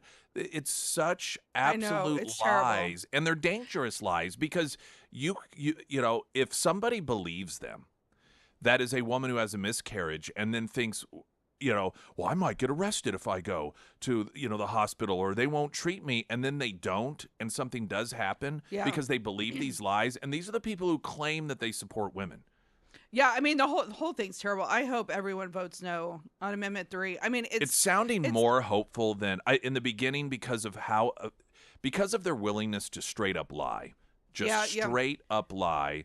That when you're dealing with that, people who have no moral compass whatsoever have no problem deceiving people, scaring people, lying to people. Confusing them. Yeah, that becomes a difficult challenge in messaging. And when the media is on their side, so the media isn't going to certainly do stories that say, "Hey, just so you know that this is inconsistent with the law," it becomes very difficult to come up against that. But there's a ground game going on, and I've gone from thinking, it may be 60-40 that thing passes, to being hopeful that it is possible. It's possible it will It's fail. a dead heat now, I think. That's what they were saying last night. Well, and what they're finding is that once people read it and know what's in it, even pro-abortion people are coming out against it. Because if anything, even if they support abortion up until birth, which it allows, the immunity it gives to people who perform abortions in Missouri, to where they can botch an abortion and leave the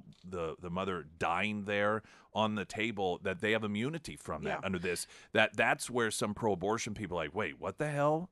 Yeah, and I hate when they talk about in these ads. They've been playing them nonstop on here. Yeah, on KSGF. they're everywhere. Yeah, they're right. 50-1. That's how much money they have. I know, and all this out of state money pouring in is that when they talk about women's health, really women's health.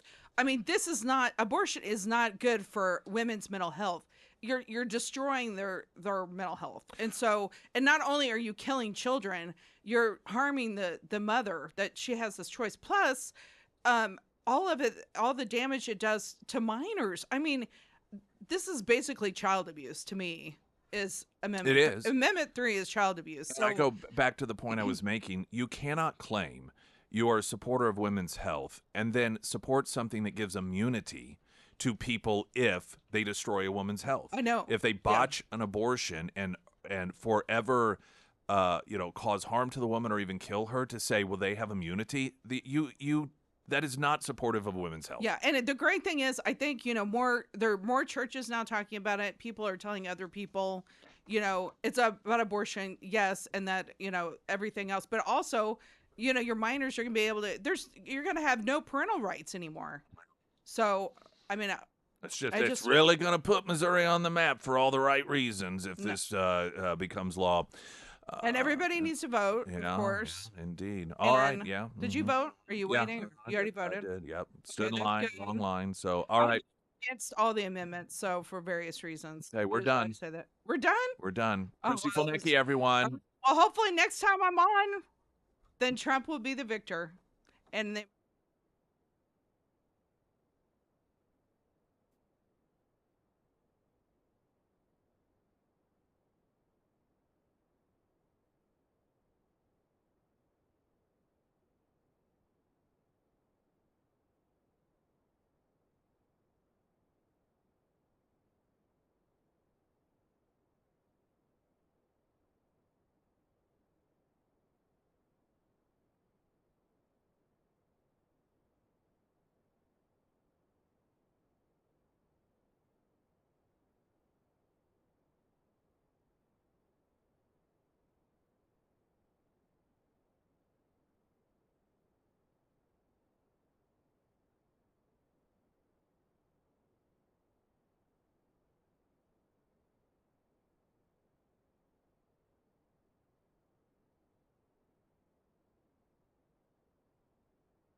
We got a happy hour tomorrow, Retro Metro. So all of you garbage, all of you trash, you Nazis, you racist, you transphobe, homophobes, bitter clingers, neo semi-fascist, all of the names that as Americans we have been labeled by the party that says that they'll unify and represent all of us.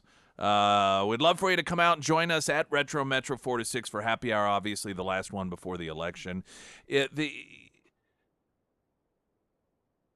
This administration and the Kamala Harris campaign, you think about the absurdity of going out there at these rallies and during interviews. In fact, Tim Walz was asked about this. He was asked yesterday or the day before, do you think, calling Americans that don't support you semi-fascist and Nazis and now garbage, that conflicts with the campaign theme of unity? And he's like, no. But let me tell you why. Because their definition of unity is different than what many other people think about when they think about unity. When many of us think about unity, we think about unifying ultimately around what makes us American, and that when it comes to it, we're a family, and oftentimes families, they fight, they don't get along. Sometimes they do better than other times, but when it comes down to it, you're still a family. And if anybody from the outside tries to, bash that brother of yours that you're always fighting with, you bow up and you defend because ultimately it's your family. And so we see that when it comes down to it, we are unified over that. That's why once upon a time, anyhow, it didn't matter if you were a Republican or a Democrat, left or right. When the national anthem played at a game, you stood up and you proudly demonstrated that when it all comes down to it, we are unified as Americans despite our differences. Obviously, that's not the case anymore when it comes to, you have a political party that being American is bad, it's racist, we should be ashamed of our flag, we shouldn't even recognize the Pledge of Allegiance. There really isn't much to unify over any longer if you have an entire political party that does not believe America is good. But when they talk about unifying, they aren't thinking about it like you and I may, and how it would be nice if we could all unify like we did once upon a time over being American. They see unification as Kim Jong-un does, essentially, and that is you agree with us. And if you don't, you will be ostracized. You create unification by eliminating people from the group. That doesn't mean with death camps in this country. That's how North Korea is an example. That's how it is that, that's what they do with those who refuse to comply. And that's how you create unification. You either unify and fall in line, or you will just be ousted. We will get rid of you. And the Democrats have that same approach, not through execution, but getting you fired, getting you canceled, demanding that you not be given that promotion. That's why they always say there's no place in our society for. You notice how they say that? There's no place in our society for that opinion. There's no place in our society for, quote, hate. And what do they label as hate? Well, whatever you believe. So they're acknowledging when they talk about unity, that means there's no place for you in our society. We will just get rid of you. You will be ostracized so that all of the people who are not ostracized believe the same thing. Therefore, we have unification. So Tim Walz is being accurate when he says the declaration by the Democrats that if you don't agree with them, you are garbage, you are a semi-fascist, you are a Nazi, that doesn't conflict with their version of unity, because in their version of unity, you aren't part of this country any longer. So I think he's being honest when he makes that assertion. It just seems odd to the average American, because I think that we don't recognize what their version of unity is. Author of the Week coming up, sponsored by ABC Books on North Glenstone. It is Halloween, so we're going to have one that is a little more, I suppose, Halloween-ish. The book by L.A. Marzulli, Rings of Disclosure, Following the Trail of Extraterrestrials and the End Times. And there's a lot of this is really based in biblical verse, biblical teachings, and so we'll talk with him about that coming up here in just a couple of moments.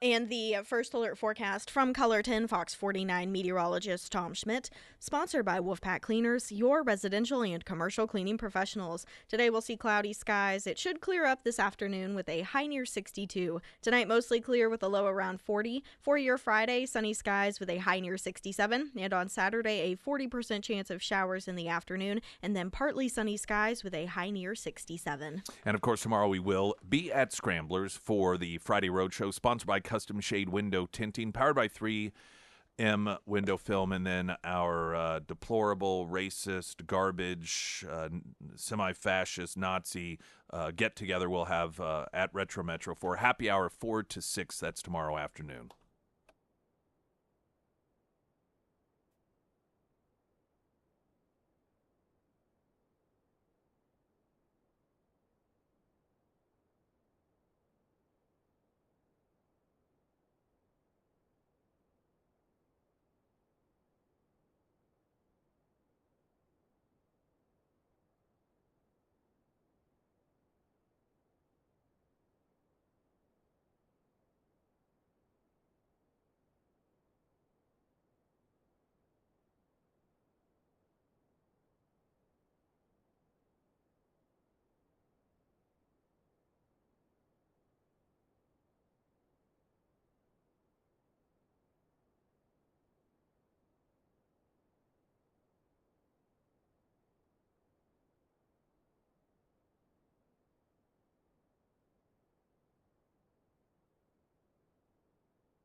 I am Nick Reed, and it is time for Author of the Week. Sponsored by ABC Books on North Glenstone, we have L.A. Marzulli, author of Rungs of Disclosure, Following the Trail of Extraterrestrials in the End Times. Not subject matter that we talk about a lot, though we have in certain capacities. You know, our congressmen in the 7th Congressional District, which is where Springfield is housed, is Congressman Burleson, and he's been on, or at least one of those committees when recently there were discussions and I don't know if you'd call them whistleblowers, but revelations about UFOs and so forth. So it is subject matter that we do talk about periodically.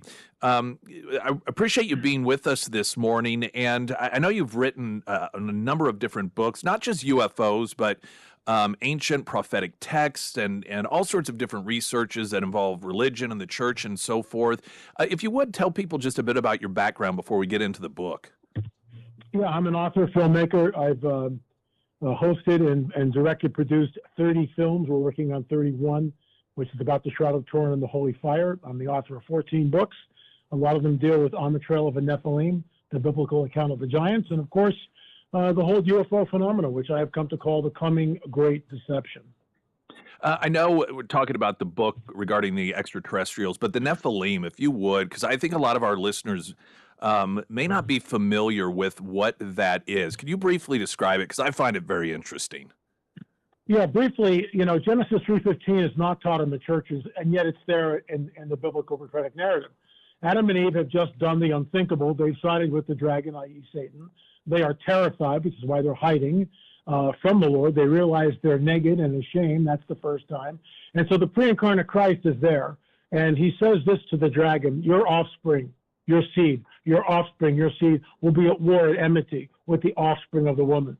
The one coming from the woman, the proto-evangelium, the Messiah, will crush your head. That's the entire Bible.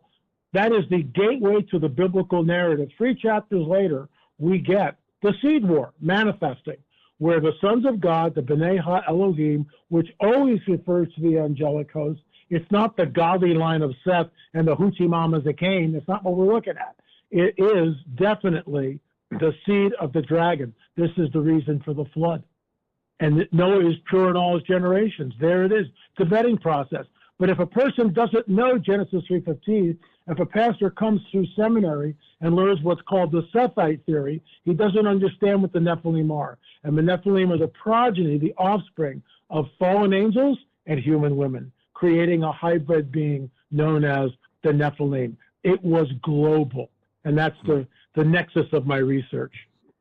So this book that we're talking about this morning, Rungs of Disclosure, Following the Trail of Extraterrestrials in the End Times, over the last couple of years, these conversations have become more mainstream. And it's interesting because there almost seems to be, I don't want to say a total indifference. There's a curiosity, but there isn't some sort of massive panic that I think many people believed would occur if the government began indicating, yes, we believe that there could be something out there as well. I don't know that it's for a lack of belief as much as just, I don't know, maybe people have gotten very accustomed to the idea. But what I've enjoyed about the fact that the discussions are mainstream is the conversations about who they are. For the longest time, people think aliens from far, far away. But in the discussions over the last couple of years, it seems as if there's been more acknowledgement that perhaps we're dealing with interdimensional creatures or biblical creatures, or maybe all of those combined, or even something else. Of course, it's a huge question, but in your assessment, who are they? Well, I've been a Christian ufologist basically for decades. I mean, I've seen 3. I don't go looking for these things, folks, but I have seen 3 UFOs. One of them fairly close when I was 12 years old at Camp Horseshoe, Rising Sun, Maryland. But I digress. The bottom line is, and we have 10 films on the UFO phenomena. Number 4 is on the abduction phenomena, and the abductions. It's very chilling, it's very upsetting, it's very visceral. And we have 4 people, 2 women, 2 men, all whom have been abducted from usually a very early age, 5 or 6 years old. These are not friendly, space brothers from some faraway planet. Sperm is taken from the men, ovum is taken from the women. Sometimes women find themselves pregnated or pregnant. And in fact, where was it with on one of the rungs of disclosure here? Yeah, it's the 12th rung, Fox Nation show, alien abduction. This was Brett Baer. You can't get a more stand-up, straight-ahead guy than Brett Baer on Fox News. And the headline was this, and this is one of the rungs of disclosure. Some women who are taken aboard UFOs find themselves pregnant. Well, that's the centerpiece, the tentpole to our fourth film on the UFO phenomena. And this goes back into the biblical narrative, the seed war. This is why Genesis 3:15 is absolutely paramount in our understanding of the rest of the biblical narrative. I'll give you a punchline here. Daniel 2:43. The angel tells Daniel that their seed will mingle with the seed of men. Whose seed? Who are they? Their seed will mingle with the seed of men, but there will be no marriage between them. They will not cleave to them. The word cleave is the same word we get in a marriage contract between a man and a woman. A man will leave his father and mother and cleave to his wife. That's exactly what we see. And then the same angel tells Daniel, this is what it's going to look like when this happens. Seal up the words in the book. Men and women will run to and fro over the face of the earth. Knowledge will increase. Well, that's where we are. That's where we are in the modern era. As we are speaking, Nick, men and women are running to and fro over the face of the earth, and knowledge increases exponentially. Jesus warns us it'll be like the days of Noah. So, I mean, I've got 15 minutes with you to talk about something that's very, very deep, very dark, very disturbing, but definitely ties in with the biblical prophetic narrative. We are talking with L.A. Marzulli. He is the author of Rungs of Disclosure, Following the Trail of Extraterrestrials in the End Times. So what is it that they're looking for? What is the purpose of their exploration, their visit, however you'd characterize it? I asked that question to Chuck Missler about 15, 20 years ago. Chuck looked right at me without skipping a beat. Said, Satan's outnumbered 2-1. He's building an army. That's exactly what we see happening. Think about this, Nick. 1945, you get Nagasaki and Hiroshima. 1947, you get the Roswell crash. And the disc crashes near Roswell, New Mexico. In Roswell, New Mexico in 1947, the 509th Bombing Group, which is the same bombing group that dropped the 2 atom bombs, one in Hiroshima, one in Nagasaki, are stationed there. 1948, Israel comes back into the land after 2,000 years of diaspora, almost 2,000 years. This starts the end time prophetic clock ticking. There's absolutely no doubt about that. And the plane, the whole UFO phenomena takes off right after that. We get the abductions, we get the crop circles, we get lights in the sky, we get the flybys. I mean, all of it really takes off because it's their time, and they know it's their time. The movie Signs, which is an M. Night Shyamalan movie, was on some time ago, and I was watching it with my daughter, and she wasn't familiar with crop circles because it seemed like there was a period of time, and I was always fascinated with this stuff when I was in middle school and junior high. I don't know why. Anytime we had a report to do, I'd go to the library and I'd get as many books as possible. And crop circles were such a big thing then. And I was explaining to her, yeah, you don't really hear much about those any longer. Is that just one or many signs, if you will, that once upon a time we saw more of, or why do we not seem to see those things as much any longer? Well, they're still there. I subscribe to a site which basically gives me all the crop circles that are created. We actually have a film on the whole crop circle phenomena. But what we drilled in on, and we were over in England and we filmed over there at the Crop Circle Museum. But there was a crop circle. This ties back into our work on the trail of a Nephilim in a place called Chillicothe, Ohio, where the Nephilim mounds were. And you remember, during this time, about 20 days after this crop circle appeared, you had, for the first time in thousands of years, a group of Christian men coming up with an alternative explanation as to who built these mounds. It's Nephilim architecture, fallen angel technology, Gary Stearman, Russ Dizdar, Chief Joseph Riverwind, and of course yours truly, L.A. Marzulli. And the reason why we did this one particular crop circle, Nick, you can't make a crop circle in a field of standing corn that's 8 feet tall. You can't, it's not like a field of wheat or rapeseed where, the wheat's up to your knees or whatever, and you can plant a stick and then a string, and you can make the circle and all this other stuff. You can't do that. You can't even see where you are without a ladder. And we show this in the film. It was the second largest crop circle in the United States, right across from the Nephilim mounds. And in our opinion, the same guys who made the mounds made that crop circle. So what is the end game, if you will? You mentioned the reference Satan building an army. What are we looking at here? Well, you're looking at the coming great deception. The entire planet runs on Darwinism. I mean, let's face it. The Darwinian paradigm is sacrosanct in both the academic and the scientific communities.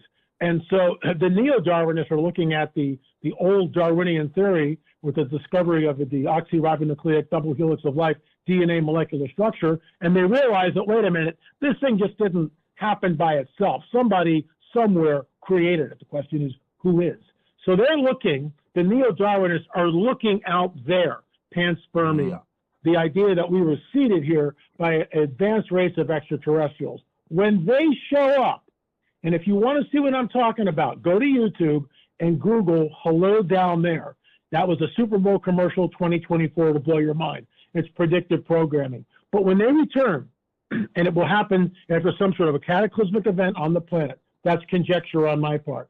These so-called space brothers will say this: we created all life on this planet. We genetically manipulated early man. We started the world's civilizations. We started the world's religions. Now at this critical juncture in human history, we are back to usher mankind into a golden age. Nick, I heard this 50 years ago when I was in the New Age myself. I've been a Christian 44 years.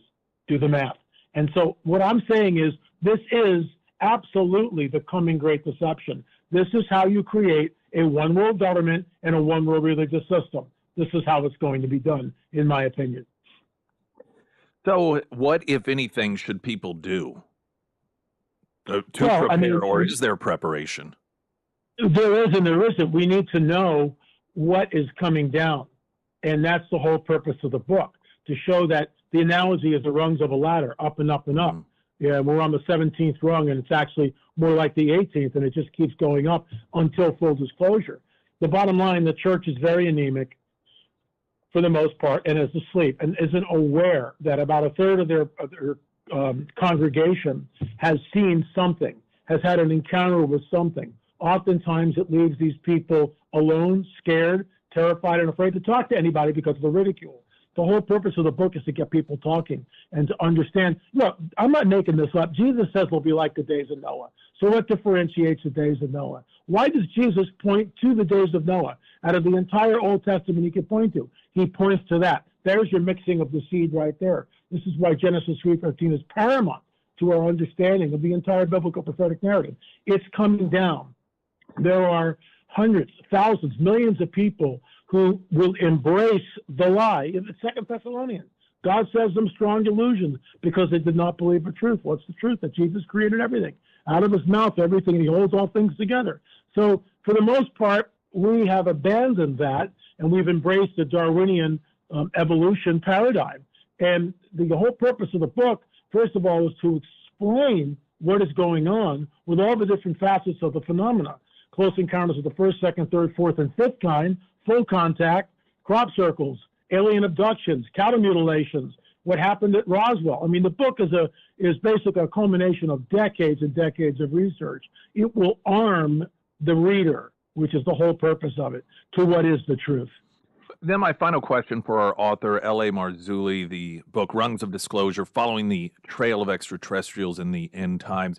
Is there, based off of your look back at how you feel this is exposed or shown itself, are you able to ballpark a time frame when you believe that this is going to either accelerate, or when people will begin to notice the undeniable truths of this? Well, I mean, it already has accelerated. You mentioned the whistleblowers in Congress, and David Grush stood before the congressional committee. He's under oath, and he looks right up at Nancy Mace, representative of South Carolina, and Nancy Mace asked him point blank, did we retrieve bodies from these crashed craft? And David Grush looks right up at her and says, yes, we retrieved biologics. And Nancy Mace comes up with the follow-up question, were these human or non-human biologics? And Grush looks right up at her and says, non-human biologics. My phone doesn't ring. I get a couple of emails. LA, did you see this? This is what I mean. The church is completely asleep at the wheel. And what they don't understand is this ties into biblical prophecy all day long. This is how you get a one-world government and a one-world religious system. And the last chapter of the book, basically the rungs of disclosure, and the 17th run, the end game. And that's where I get into the end game. Nick, you got to remember that every single week on the Ancient Alien show on the History Channel, and I was on the first 2 seasons of that, they promulgate the idea that we were seeded here by an advanced race of extraterrestrials. Your kids and your grandkids are already latching on to that paradigm. And of course, as a Christian, we believe that Jesus spoke everything into existence. Our author of the week, again, very, very interesting. Definitely so much more, just scratching the surface. L.A. Marzulli, the book Rungs of Disclosure, Following the Trail of Extraterrestrials in the End Times, sponsored by ABC Books on North Glenstone. For Springfield's Talk 1041, I'm Nick Reed. Election coverage every time you tune in.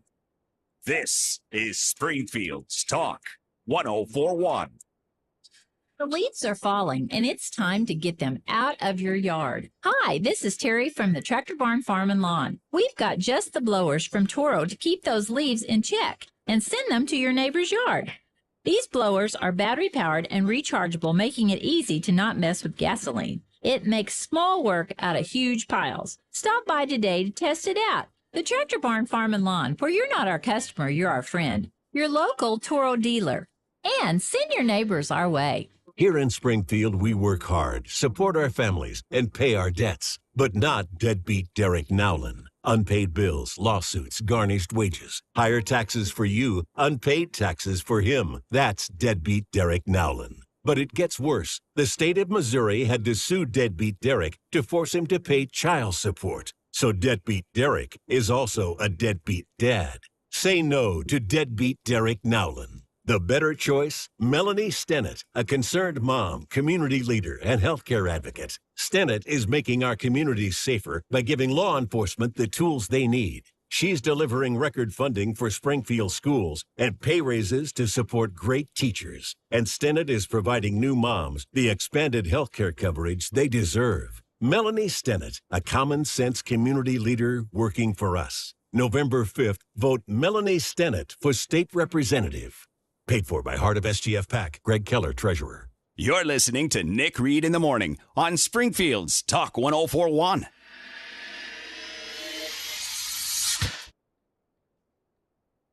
Got a traffic update moments away, a little behind on that. Apologies to our traffic people.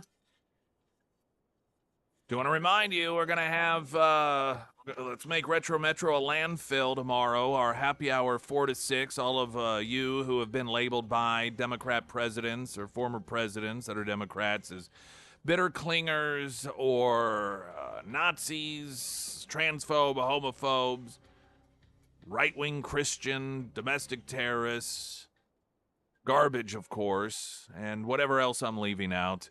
Of course, by the party of uniting, a party that claims that they are going to represent all of us, even us garbage. We'd love for you to join us at Retro Metro, last happy hour before we have the election. So that happy hour will be tomorrow, 4 to 6. Go Patrol Traffic, presented by Sportsland. Right now, get a spray-in bed liner for only $499. Pickup covers and trailer sales.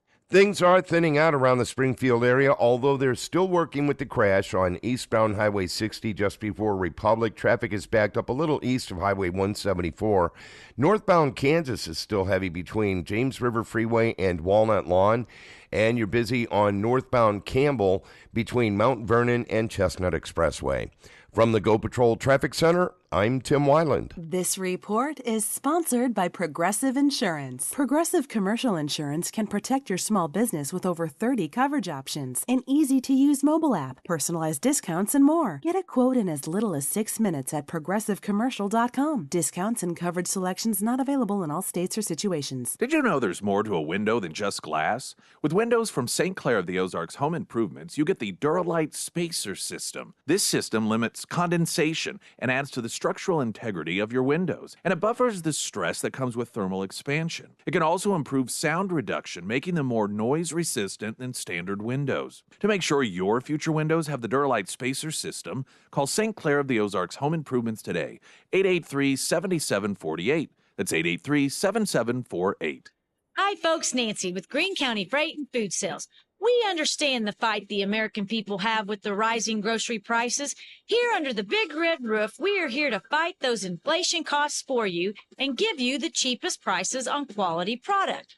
Before you go to the big box store, come check us out first. And there may be no reason to go anywhere else. Greene County Freight Sales, 3055 West Kearney, and don't forget we are where the smart people shop. Mornings with Nick Reed is brought to you by Crown Power and Equipment. Crown Power and Equipment, your local Kubota dealer in Monette and our new store in Springfield. Pop quiz. What's the #1 selling compact tractor in America for more than 10 years? If you said the Kubota L Series, you're probably the kind of person who knows exactly why it's been #1 for over a decade. The L Series is the core of the Kubota compact tractor lineup. Clutchless, easy operation, and Kubota's hydrostatic transmission in a compact tractor to tackle any size job. Your Kubota L Series is waiting at Crown Power and Equipment. Passion, power, performance. Crown-Power.com. You're listening to Nick Reed in the Morning on Springfield's Talk 1041. Springfield's Talk 1041, your first alert forecast from Colorton, Fox 49 meteorologist Tom Schmidt. Sponsored by St. Clair the Ozarks Home Improvements. Today we'll see cloudy skies that should clear up by the afternoon. We'll see a high of 62. Tonight mostly clear with a low around 40. For your Friday, sunny skies with a high near 67. And on Saturday, a 40% chance of showers in the afternoon. And then partly sunny skies with a high near 68. You like this theme? I do. Sarah just started watching X-Files, starting season 1. But when did it come? 1993. I wasn't even born. Yeah. So I'm a little late to the game, but it's really good. How far into it are you? I'm like season 1, episode 20, something like that. So I've got a ways to go. Someone had posted a question on the Pyramid Roofing Company talk and text line. What's going to happen with all these lawsuits? Like if Trump gets elected, if he doesn't get elected? Good question.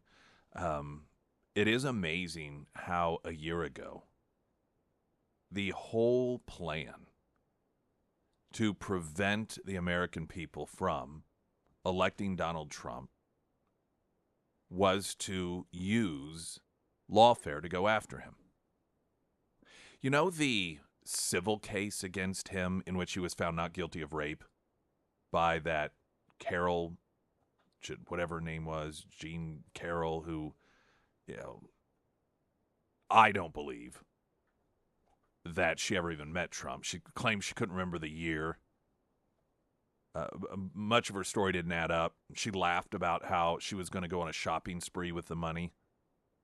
And she toured around with the dress she claims that she was wearing, which wasn't even a dress that existed at the time she claims that it happened. I mean, everything about it just demonstrated that in no way, shape, or form any of it was true.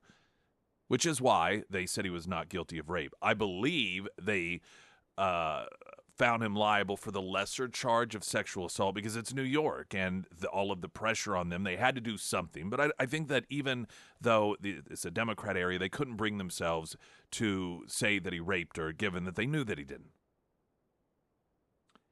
You realize that the only reason she was even able to bring that lawsuit was because the Democrats in New York lifted, through the state legislature,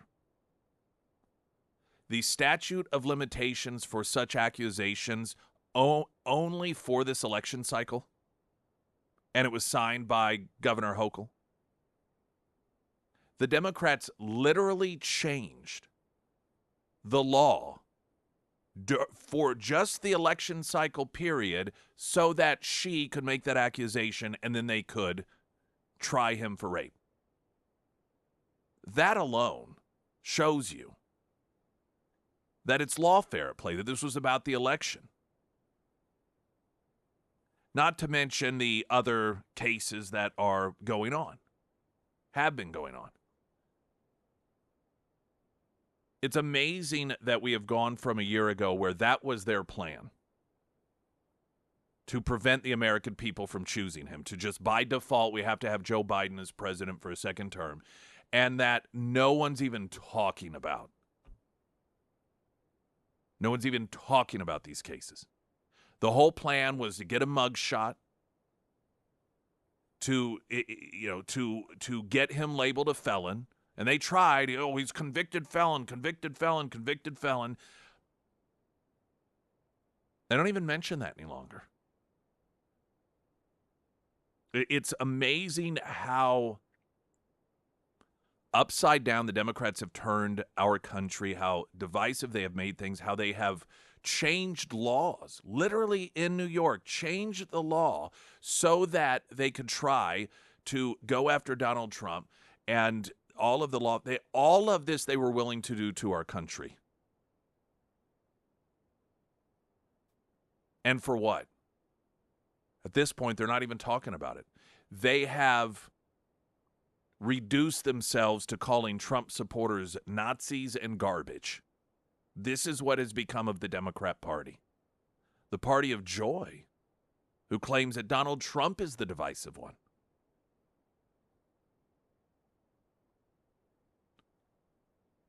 They still do periodically claim that that Donald Trump, they try to portray him, he's running for selfish reasons. It's all for himself.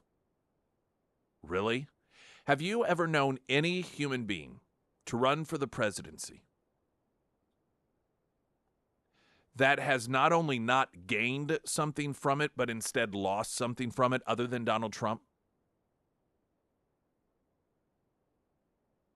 You look at, for example, specifically the Clintons. I mean, you want to talk about trash. These are people that stole furniture from the White House. And then she tried it again from the State Department. Had to return some of that furniture as well. Trash. Then the Clinton initiative and all of, this money they claimed was going to Haiti. I mean, just hand over fist. They became wealthy because he was president of the United States. The only reason. Same thing for the Obamas. Filthy rich.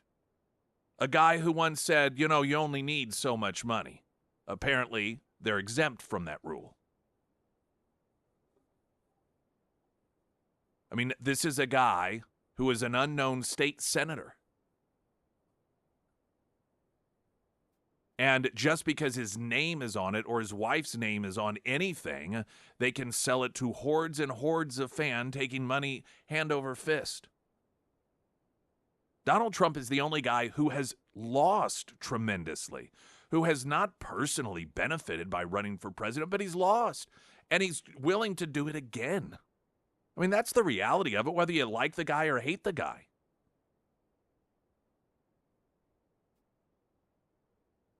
They portray his running for president as doing so that, aside from, if it's not the wealth thing, because he's lost a tremendous amount of money, the only guy going into the White House who had less money going in than coming out, they say, well, he's trying just to stay out of jail. Trump announced he was running for president before they started with the lawsuits, before they started with the raids on Mar-a-Lago, before they started any of these cases against him. Even if it was inaccurate, if the cases had begun en masse and then he decided to run for president, you could at least make an argument that, well, maybe he's doing that hoping to get elected so he can make all of that go away.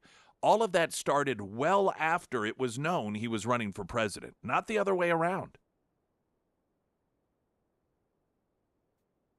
And I think most reasonable people, aside from that, recognize for all of this total BS and the gaslighting, he's just doing it to stay out of prison. If he wanted to stay out of prison or the potential of being in prison, he wouldn't have run for president. That's why it's happening. And everyone knows it. Democrats know it. If Donald Trump had just said, I'm done, I'm going to play golf,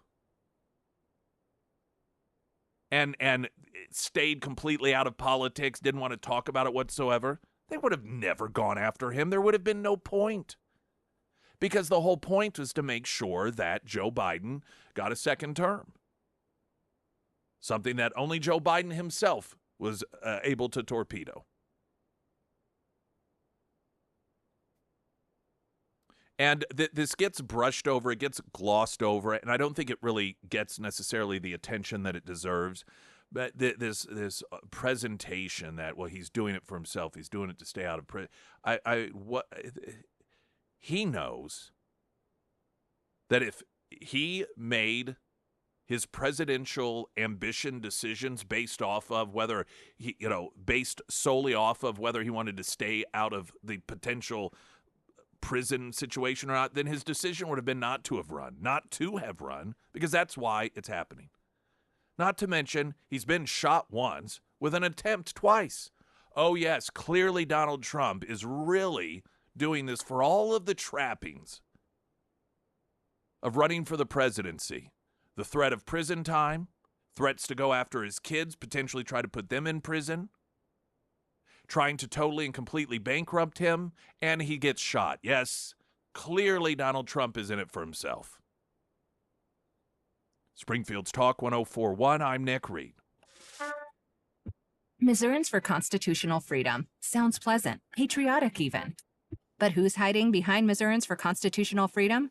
Planned Parenthood, Abortion Action, George Soros. And they're using deceptive ads to trick Missourians into changing our state constitution. Amendment 3 doesn't protect women. It puts them in danger. It gives immunity to abortionists, rapists, and human traffickers if a young girl or woman is harmed by any of these criminals. It removes all parental notification and consent requirements for abortion and even for sex change operations and hormone treatments for minors. Don't let deceptive ads paid for by the abortion industry fool you. Here's the truth. Our current Missouri laws already protect women. Every Missouri law includes exceptions that protect the life of mothers and ensures medical care for miscarriages and ectopic pregnancies. Amendment 3 does not protect women. It puts them in danger. Vote no on Amendment 3. Paid for by Missouri Right to Life Political Action Committee. Patricia Skane, Treasurer 573-635-4926, MissouriLifePAC.org. You're listening to Nick Reed in the Morning on Springfield's Talk 104.1.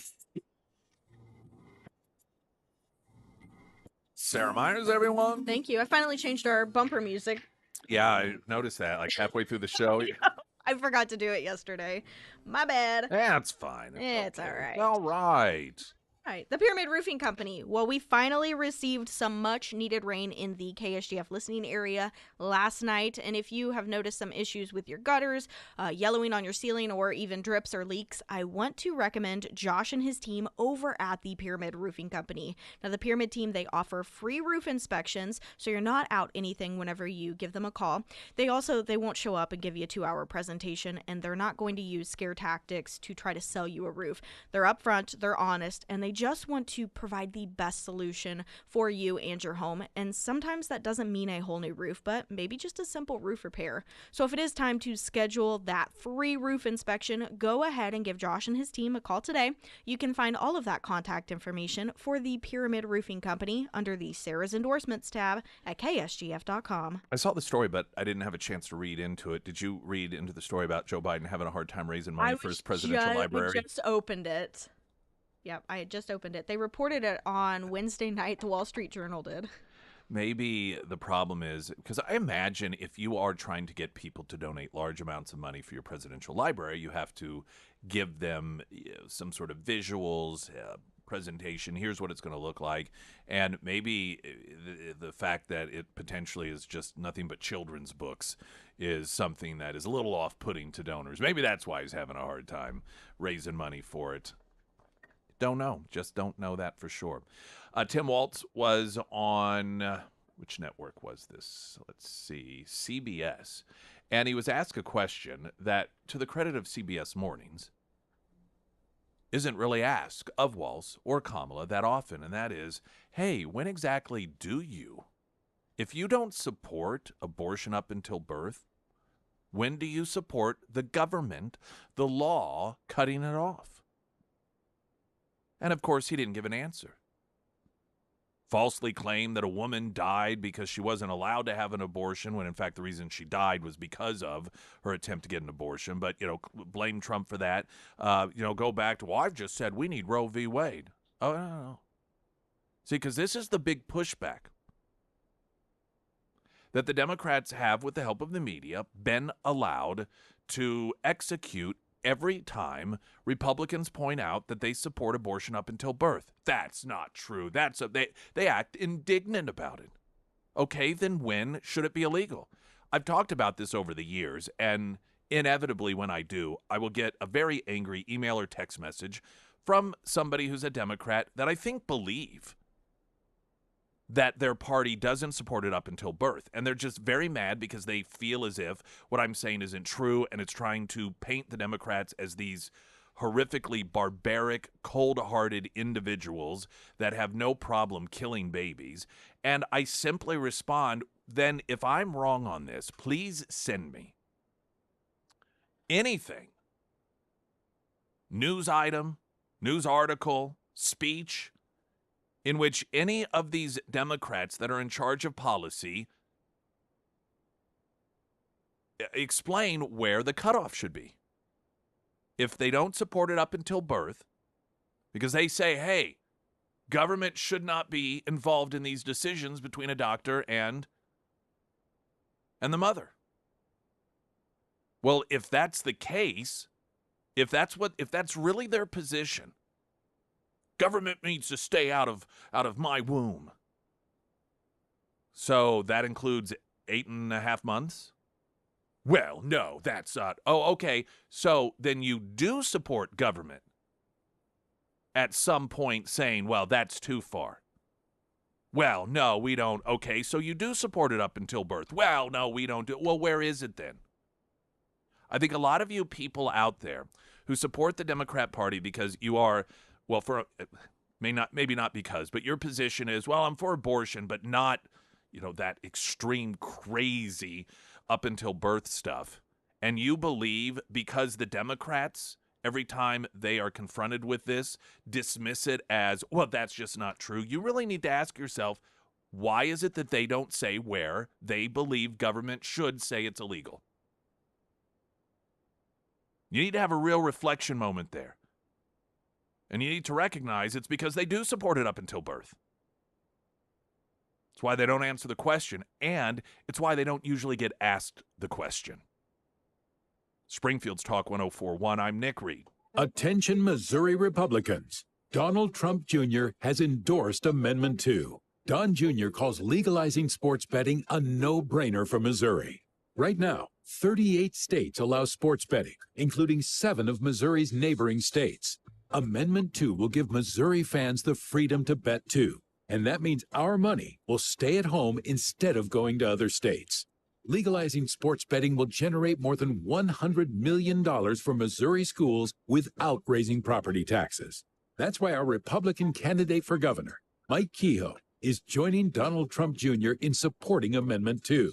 Generating more money for Missouri schools without raising property taxes, giving Missouri fans the freedom to bet on games. Donald Trump Jr. has it right. Voting yes on Amendment 2 is a no-brainer for Missouri Republicans. Join Don Jr. in saying yes on 2. Paid for by Winning for Missouri Education, Mike Pridmore, Treasurer. You're listening to Nick Reed in the Morning on Springfield's Talk 104.1. I got calls in regarding the difficulty Joe Biden is having raising money for his presidential library. Someone said it could be the first presidential bookmobile. And another saying that they should just put one of those book exchange boxes in front of Obama's library and slap a Biden sticker on it. Now that actually might work. There's a story about Michigan, Chinese citizen charged after allegedly voting illegally in Michigan. And there's a couple of things about this that I just want to mention, and this is part of the problem that occurs. Number one, now the law in Michigan says that if you vote illegally, which this person did, that the charge is a felony punishable by up to 4 years with a fine of $2,000. Now, one, the law says you have to know that you did it. You have to know that it was illegal for you to vote. So right there, that's get out of jail free card, because all you have to do is say, I had no idea. Secondly, it's fully acknowledged that that vote will count. And the reason it will count is because once the vote goes in, you do not know, your names don't go. There are not any sort of numbers that are associated with you and the ballot where they can find it. And that's done, for secret ballot purposes. So you don't have somebody in government trying to figure out who voted, what way. So the vote goes in, it gets counted. And the left knows this. Now, it's a Democrat attorney general. And I can guarantee you this person is not going to go to prison. So what's the remedy for this? The remedy is these people need to have the full force of the law brought down on them. So everyone who's thinking about voting illegally will think it's not worth it, which is exactly why Democrats, when they're in charge, are not going to punish these people at all because they want them to illegally vote. See you tomorrow at Scramblers. Glenn Beck's next. I'm Nick Reed. Hi, I'm Bill Dutton from Abacus. And I'm Abe. With tax season behind